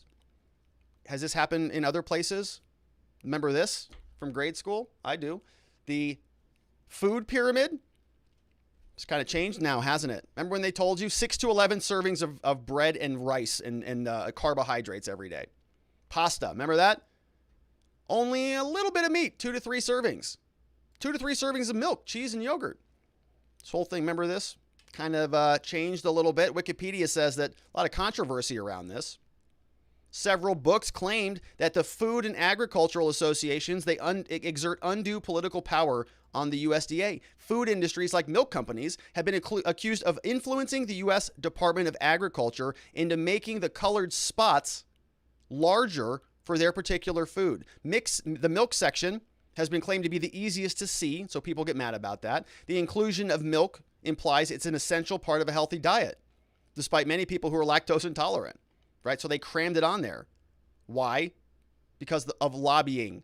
He asked if the USDA is under the influence of the food industry because vegetables should be at the foundation of it, right? So we see this all over the place. Everybody comes out, do everything the way we tell you to do it. Everybody agrees. The science says so. And anybody else who doesn't do what we say, they're using horse dewormers. They are just dumb cavemen who just can't think for themselves. And so you get Meghan McCain, you get the FDA, you get Anderson Cooper, and these people who are all so smart and sophisticated, who know way better than everybody else about what works and doesn't. Meghan McCain's not a doctor as far as I know. Anderson Cooper certainly isn't a doctor. And the FDA isn't even full of doctors, full of bureaucrats. Joe Rogan is a fully autonomous human being who has a lot of resources and studies his health a lot. He can make decisions. Is this about the drug or is this about submission? Is this about complying with whatever the overlords tell you to do? I think so. Let's see what you have to say about this. We had some great super chats coming in. Let's take a look at the questions over from watchingthewatchers.locals.com. See what we've got on this one. Got a lot of them. We've got Deadmau. So I'm going to read these, but we got to be cognizant, right? No medical misinformation on this channel. So I can't read through things that are making medical claims. Be forewarned. All right. We got Deadmau5 says, I don't think the science is definitive, but horse dewormer is such a disingenuous and propagandist way to describe the drug, no question. You could easily inflict similar reputational damage on warfarin, an anticoagulant, if you exclusively describe it as rat poison, right? It's propaganda, totally. Ivermectin literally won a Nobel Prize in 2015 for its multifaceted effectiveness against a broad range of pathogens, including protozoa, DNA, RNA viruses. But I've never heard Anderson Cooper mention this on his show. I wonder why. That's from Deadmau5, giving a shout out to @NYRenalMD in the house. Let's see. We got Mr. Ed says, Robert, I have to say that horse dewormer, some good stuff. Apple's my flavor is my favorite. That's from Mr. Ed. I think the horse. Mr. Ed's in the house. Amazing. What a show. Pfizer says, Can't have people study and take ivermectin for COVID and reduce our profits and power. Better take the vaccine so that we can bribe Congress. Yeah. Anytime that everybody is telling you have to do something and it's 100% consistent and it's the only thing you can do is when my red flags go up. If it's the only thing, my first thought is, what?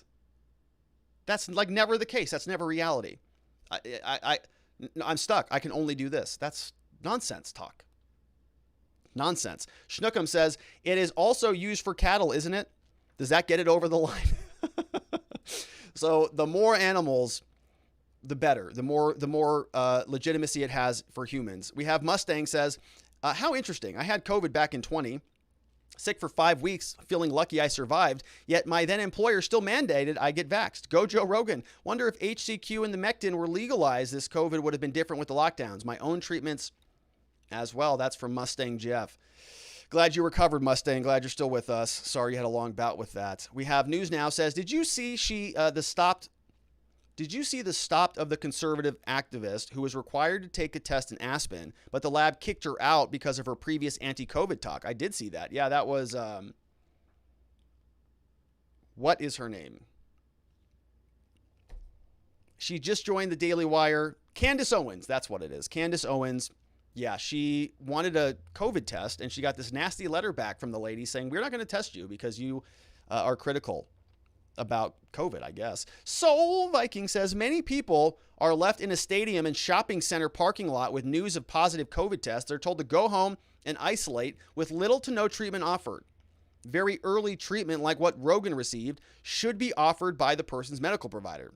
Largely absent, with many outpatient providers referring patients to the ER or the county.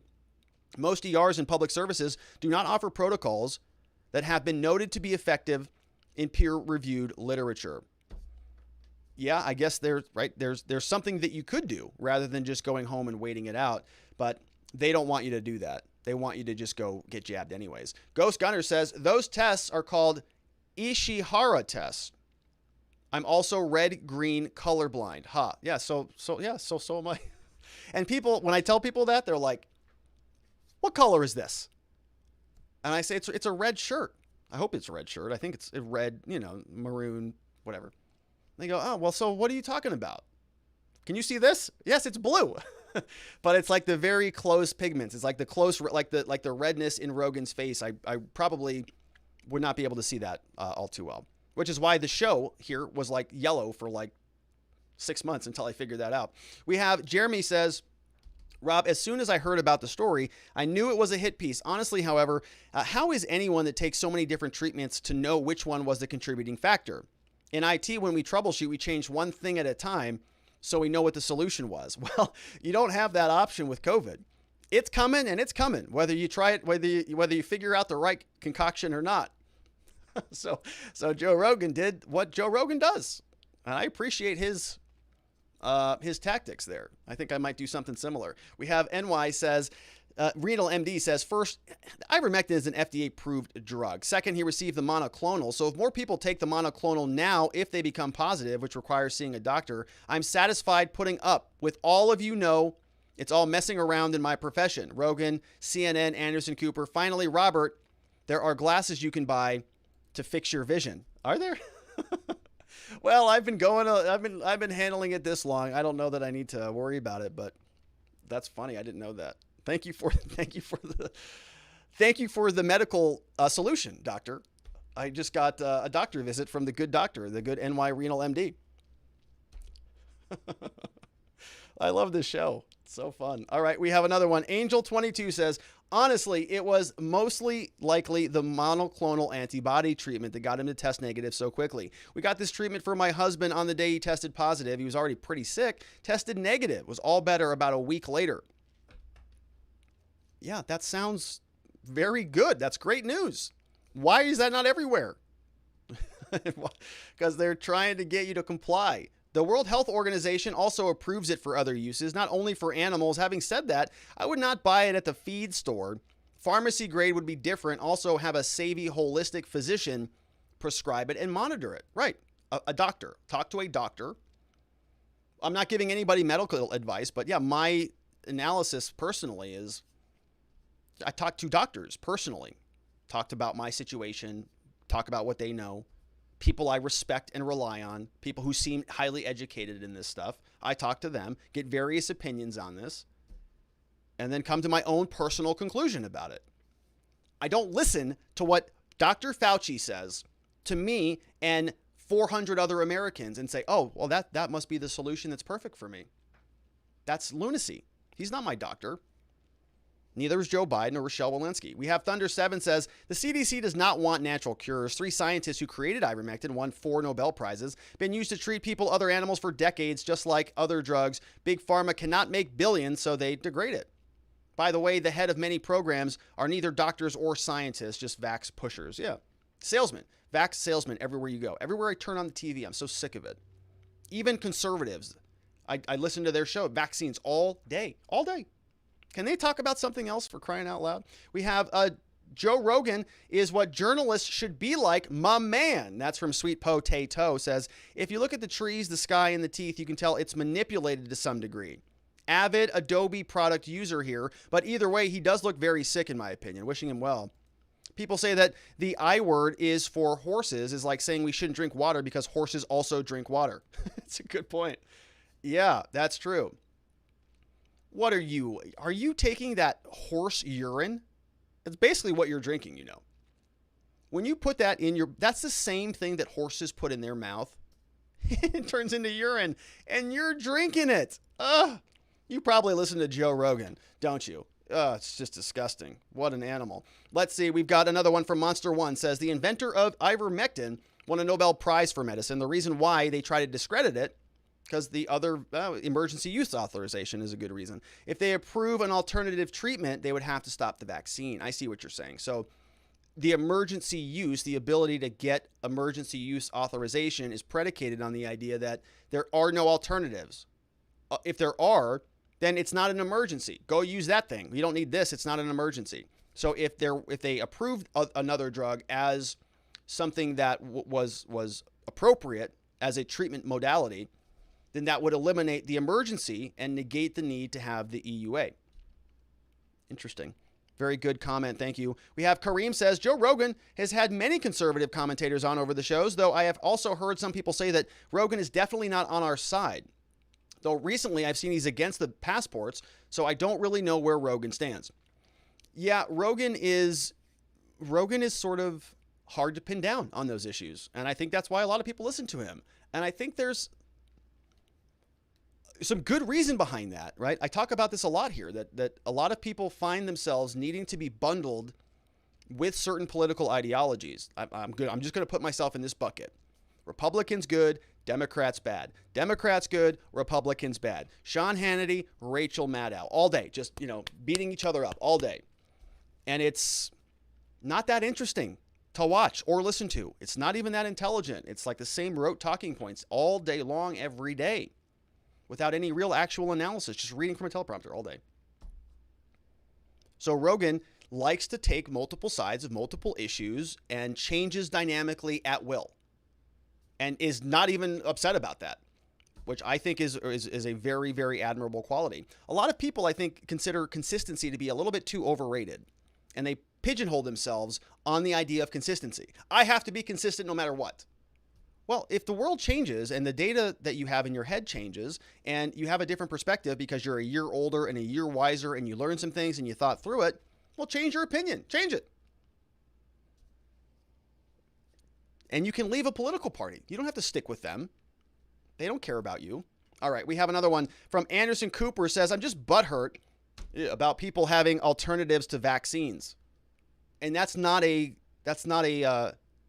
pejorative comment at all, because it's applicable. Angel says, I also want people to say IVM is also in the dog heartworm prevention too. Some dogs end up taking insulin for blood sugar issues. Wonder if the mainstream media now just calls insulin dog paste. I guess everything is just for animals now. A lot of questions on this one. Soul Viking says, the media's desire to manipulate the public is disgusting. Many medications are used both in veterinary and human settings, similar to the BS with the description of Ivermectin and Joe Rogan. The political agenda of the media was trying to state that inmates were receiving poor treatment based on the fact that they were being prescribed medications with horses Another anti-inflammatory, the media created the hysteria. Although it is not the most commonly prescribed anti-inflammatory medication for humans, it's routinely prescribed for many conditions, including severe shoulder pain. The media is truly criminal. That was from Soul Viking. Yeah, the media is pretty horrendous with a lot of this stuff. And you can see it. It's as transparent as it gets. We have Schnookum says, the generics now available, $1.50 to $2 a pill, too cheap for big pharma. Yeah, generic, right? I don't think they hold the patents on it anymore. Sergeant Bob says, thank you for all your work. Happy birthday to Beth. Have a good long weekend and see you next week. That's for Beth. We're getting close to that time. We have another one from Dead Mouse says, you are not a horse. You are not a cow. You are a sheep. Seriously, y'all, stop it. Stop thinking for yourself. Stop trying to disobey our guidance. Another one, that was from Dead Mouse. Let's see, we have another one from Want to Know says, Rob, would you be depressed if you had worms? I would. Yeah, I would too. Yeah, I mean, that's not a good thing. I have to tell people, sorry, I can't make the dinner. What? We planned it like 3 weeks ago. I know, but I've got worms. Oh. Okay, well, you just deal with that then. I'll cancel those reservations. Be Brave says, so much I want to say about this, but I'll tone it down. Horses also take amoxicillin and they drink water too. I guess humans shouldn't use that antibiotic or drink water. It's not water. It's horse urine concentrate is what it is. You drink a lot of it, it just concentrates right into horse urine. It's disgusting. Truman HW says, first, you're the best. Thank you for being so tolerant of my caps. So here's a few more for you. That's from Truman. Truman says, IV's performance is outstanding. Efficacy for COVID. All right. Epidemiologists researched and found that those in homes in which someone had scabies had very low death rates. In the homes where they use Ivermectin prophylactically in case that anyone could have gotten it, it's been recognized as incredibly safe for 70 years. Dark Horse podcast through Brett Weinstein. Yeah. And he got almost eliminated from YouTube for really pushing it. Says, likewise, despite expecting Africa to have high very COVID death rates, found to be very low. And that's because they're given Ivermectin just twice a year, maybe 2 tablets once a year to protect against malaria. It's claimed that those who've had it in advance have lower risk, reduced severity, and treatment during. It's hugely helpful. That's from Truman HW. That's some good context there, Truman. Kind of skipped over some of that, read that poorly because I just get a little bit nervous about YouTube. But some very good context. Thanks for sharing it. NY says, take home message. Stay out of medicine. I prescribe fentanyl and helping patients quit fentanyl. You guys don't know what you're talking about. Just like my musing at the law probably sounds ridiculous. Twitter, YouTube, and Rogan are not the place for medical advice. That's from The Good Doctor. That's true. Have I been giving medical advice? I don't think so. I've been telling people to communicate with their doctors, like you, NY Renal. So people should go to the doctors. Don't listen to anything that we're talking about here as medical advice. I've never tried to imply that at all. I've just encouraged people to try to think for themselves and consult with their doctors rather than listening to what the FDA posts on their timeline about horse medication. Because it's not accurate. It's not even accurate, right? It's an actual drug. What the FDA is saying is they're posting memes like they're college kids or high school girls or something. Come on, y'all, stop it. No, that's nonsense, right? You're the FDA. This is a legitimate therapeutic. This is being treated. It got a Nobel Prize. It's being used all over the world. So I don't know whether that is appropriate or not for the FDA to be doing that. And for the media to be skewering all of this, I think we can comment on that. And I don't think it's medical advice, but I get your point, NY, The Good Doctor, and everybody listen to The Good Doctor. Talk to your doctor, including the Good Renal Doctor and NY Renal MD in the house. All right, thank you, Good Doc, for sharing that perspective. We have several more questions here.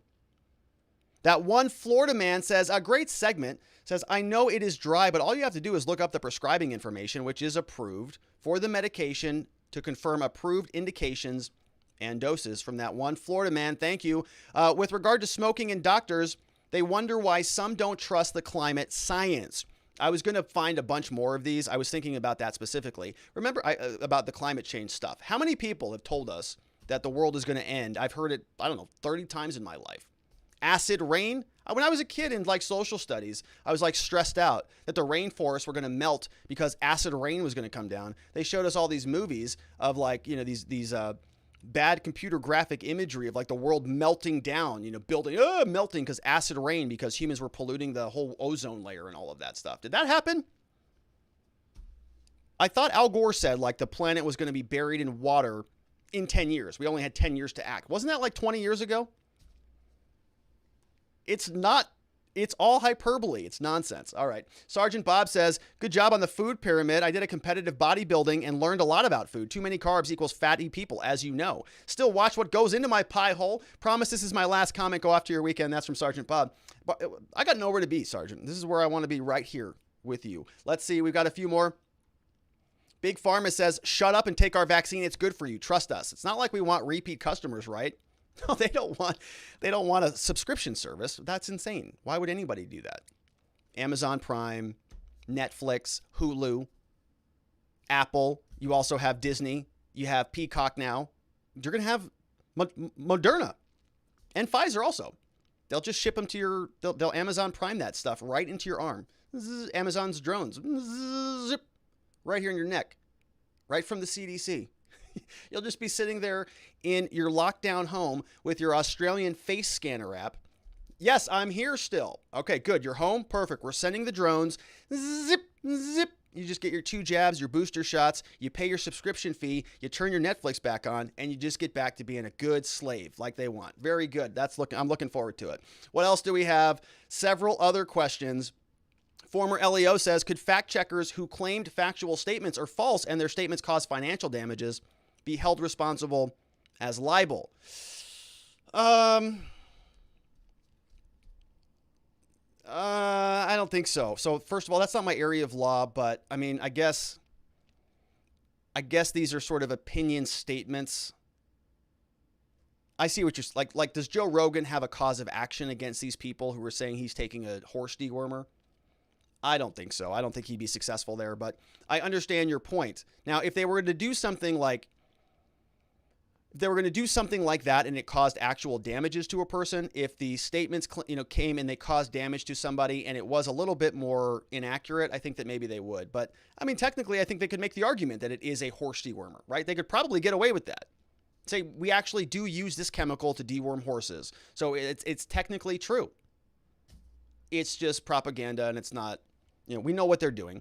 Osak says, Rob, how dare you talk bad about cigarettes? Tobacco has not been shown to cause health problems. Now the additives will, but let's not look into that. By the way, smoking will or will not keep you from getting COVID. This is not medical advice. It's my opinion, and I'm a tard. That's from Osak. So outstanding comment, Osak. I appreciate that.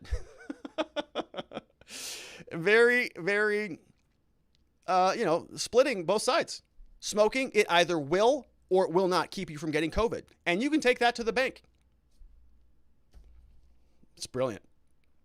I think I'm going to use that in court. He's either guilty or not. So just make your mind up. Anderson Cooper's subconscious says, I took the vaccine. What if there's some unknown long-term effects? Better make everyone else take it. Let's spread the risk around to everybody. Yeah, I'm in this movie. I hate this movie. Everybody needs to sit here and watch this with me, don't they? They all need to come in here, watch this terrible movie with me, and suffer along with me. We have Want to Know says, how much is the government paying for each vaccine? I don't know. It's not much. I think it's like $20 a pop. But Miss Lucky says, hey, Rob, you have a purple shirt on today. Ugh, damn it. I thought it was red. Or reddish. I don't know. I don't know. Thank you, Miss Lucky, for correcting me. I may have been wearing just the wrong color shirts my whole life. I don't know. And maybe this show will help me understand that. Drearier Spider says, not making any medical statements myself, but Japan Public Health Body has said that certain drugs are effective and all doctors use it. And Japan's pretty smart. Japan's pretty smart. So maybe there's some good stuff there. We have the Ghost of Begais says, Afghanistan. Still have Americans left there, don't forget. That's from Ghost of Begais. I've not forgotten. We're going to get back into Afghanistan next week, I'm sure of it. But we had to get through some other stories because we had been going through so much Afghanistan stuff. We're getting caught up. We're not going to forget about it. Schnookum says, aren't animal trials first? I'm not sure where they're at, if they're doing any, it's approved. That drug is approved. There's nothing else to test on that, I don't think. We have Lord Nelson says, Lord Nelson. Ooh, wow. We have color blindness says, normal person has a color palette of about 1 million colors, or some people 10 million. A colorblind person sees just about all the colors, but has a reduced palette of what? Maybe 10,000 colors? I have to guess, but that is a lot less. Take the Farnsworth test. It's the best. That's from Lord Nelson. Yeah, I've never looked into it after grade school, really, but I know that I do have some troubles with reds and greens. It's funny. The Farnsworth test. Osak says, Rob, I wonder how many in the media has stock in the vax companies. I think that if they do, they should not be allowed to talk about it. Interesting. I'm sure that all of their portfolios, Anderson Cooper's multi-billion-dollar family portfolio, probably has a nice chunk of stuff invested in the vaxes, if I had to guess. We have Truman says, I'm happy to take any animal drug that's USP grade, as I'm an animal. USPA is good enough, bacteriostatic, etc. We do test drugs on rats, bunnies, and chimps because they're great human analogs.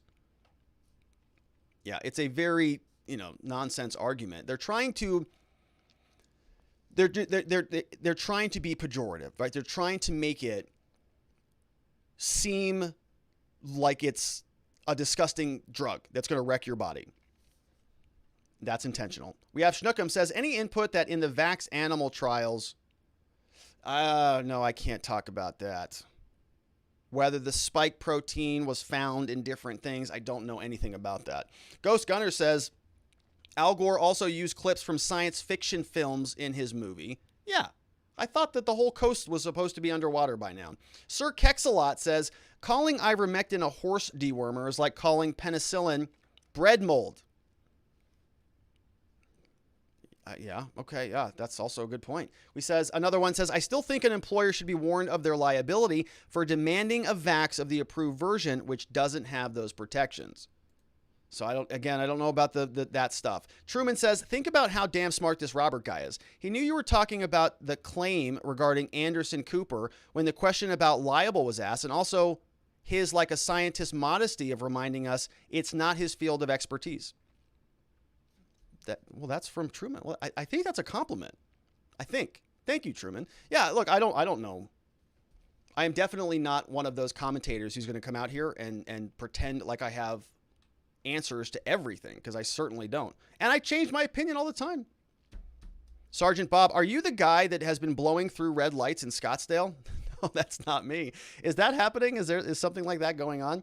Every now and then we get people who just sort of blow through the stop signs and just kind of drive around. Sometimes you'll get people with masks on and they want to get caught on all the photo radar cameras. Not me, not this time. Let's see who came in over from Super Chat. Look2G says, I don't understand how the media could be so obviously partisan. It's a sad day when those who should be holding our politicians to account have chosen a side before the debate is had.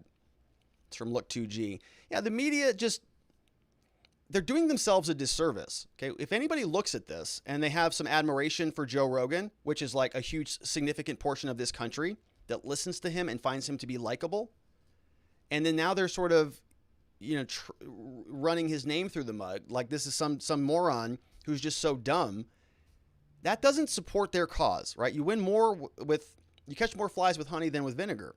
And I don't understand the strategy, but I'm not in charge. We have Don Pedro says Pfizer starts dosing patients in oral antiviral drug trials. Can't say the name of the other med, but I would bet this is a money grab. Yeah, I saw that headline. It said repackaged as another antiviral. Right, I saw that. So Pfizer is working on this pill that you take now in conjunction with the vaccine. I think it's a twice daily pill. So now you just take that indefinitely because COVID is never going away. Thank you for the share and for the support, Don Pedro. Very nice. I appreciate that. Doug says, 20 years working in the pet industry. Most medications, especially antibiotics, for human usage are used for animals, but at different dosages. Yeah, because we're all mammals. Most of us are mammals, right? And we have similar systems. And so I would imagine that there are similarities between the drugs. We have Eldon Taylor says, ketamine used to be given for animals in pain. Now it's a drug given to human. patients in pain. Yeah, ketamine. Yes, and oftentimes drugs are used on animals before they're given to humans. I think maybe that was a prior comment. We test them on animals. That's part of the process. We start with the animals. It works. Let's try it with humans. Oh, it also works. So it's a dumb argument. Drives me nuts. Stephen Farrington says, happy Labor Day weekend, Robbie. Great week of shows. Thank you, Stephen Farrington. Thanks for being here. Stephen Farrington is always here very early. As soon as I post a show and schedule it, he's typically in there in the chat, ready to rock and roll. Doesn't matter what time. I appreciate you being here, Stephen Farrington. Kareem165 says, what about liberty or death? Long time no see him. You know, it's a good question. I got an email from Liberty. I don't think I'm at liberty to say much about what he's going through, but he's going through some stuff, right? He's going through a little battle right now, and so he's been disengaged from some of his other usual areas. And so if you connect with him, or if he's listening and he wants to allow me to share that, then I might do that, because he's doing good work out there. So cheers to liberty or death. We also have Doug here, says Judge Gregory Howard of Butler County, Ohio, ordered Westchester Hospital to start treating patients with the I word. Wow. Wow, that's interesting. I might have to take a look at that, see if we can pull that order up and get that in on the show. Great super chats. Thank you, everybody, for that support. Means the world. We had a couple other questions trickling in here. Kenny1B says, do you like Arizona? I'm having a great time. The cactus is so cool. Yeah, we have saguaros here. I wonder if, Kenny, if you've never seen a saguaro. Yeah, they're pretty cool, especially if you go on a hike.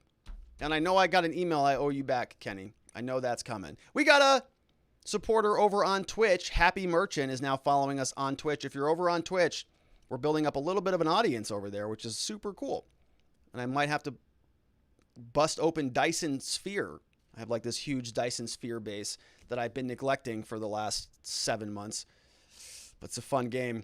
All right, and that was from Doug. Let's see, a couple other questions over at Watching the Watchers before we get out of here for the day. We've got Ghost Gunner says, have they tested the vaccines on animals? Maybe they should stop taking animal antiviral vaccines or stop taking them. I don't know if they have. It was all emergency, and they kind of wanted to get it right into human beings ASAP, it felt like. Osak says, hey, Rob, you working Monday?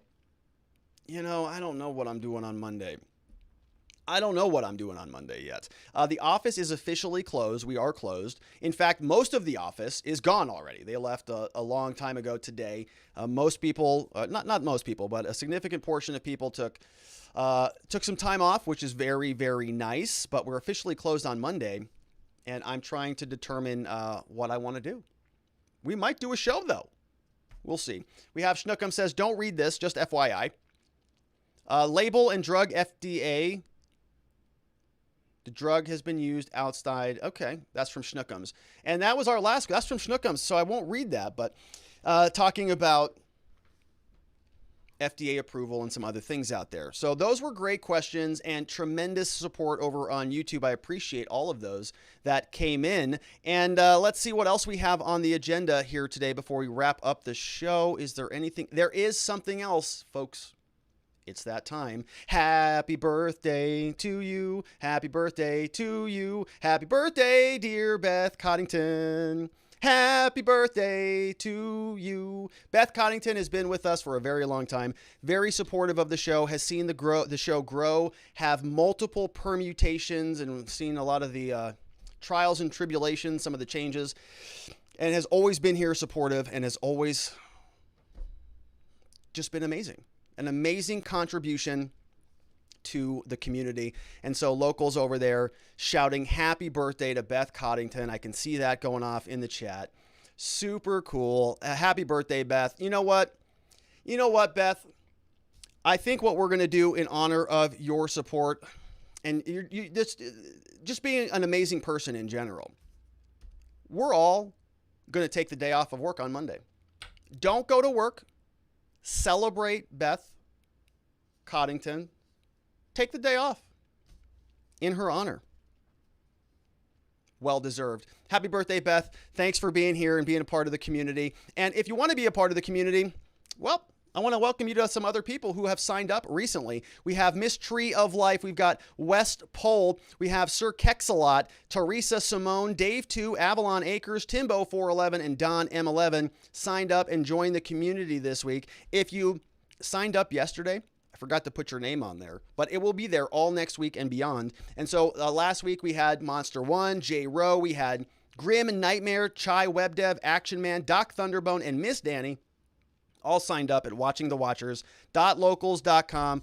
$5 a month, $50 annually if you want to save 2 months, and it's a lot of fun. We have a good time over there, and there's some amazing people who are a part of the community. We have monthly locals meetups as well. The next one is going to be in September, but I just don't know exactly when it will be, but we'll get that scheduled, and we'll make sure we have an amazing time. I'm traveling in September, I think 2 weekends, so maybe it'll be the first weekend of October. I don't know. But it is a great time because there's a lot of amazing people at watchingthewatchers.locals.com, all connecting. It's about community. It's how we stay sane during many of these trials and tribulations in our lives. But that, my friends, is it for me and the show. I had a great time with you this week. I really appreciate you all being here. Beth Coddington says, love you. Thank you, Beth. I appreciate it. And thanks for another final super chat. Have a tremendously happy birthday. I mean that. Hopefully you're doing something very fun. Good stuff. All right. So that, my friends, is it for me for the day. We're going to leave it right here so that we can get off to our long, enjoyable weekends. We are going to be back here at the same time, same place next week. It might be Monday or it might be Tuesday. I don't know. We'll make a last-minute determination. Either way, it's going to be at the same time regardless. 4 p.m. Arizona time, 5 p.m. Mountain, 6 p.m. Central, 7 p.m. on the East Coast. And for that one Florida man, everybody else have a tremendous long weekend. Spend time with your loved ones. Eat some good food. Sleep very well because we got to get back to business next week. And we're going to do that. Rocked and ready to go. I'll see you then. Have a tremendous evening, my friends. Bye-bye.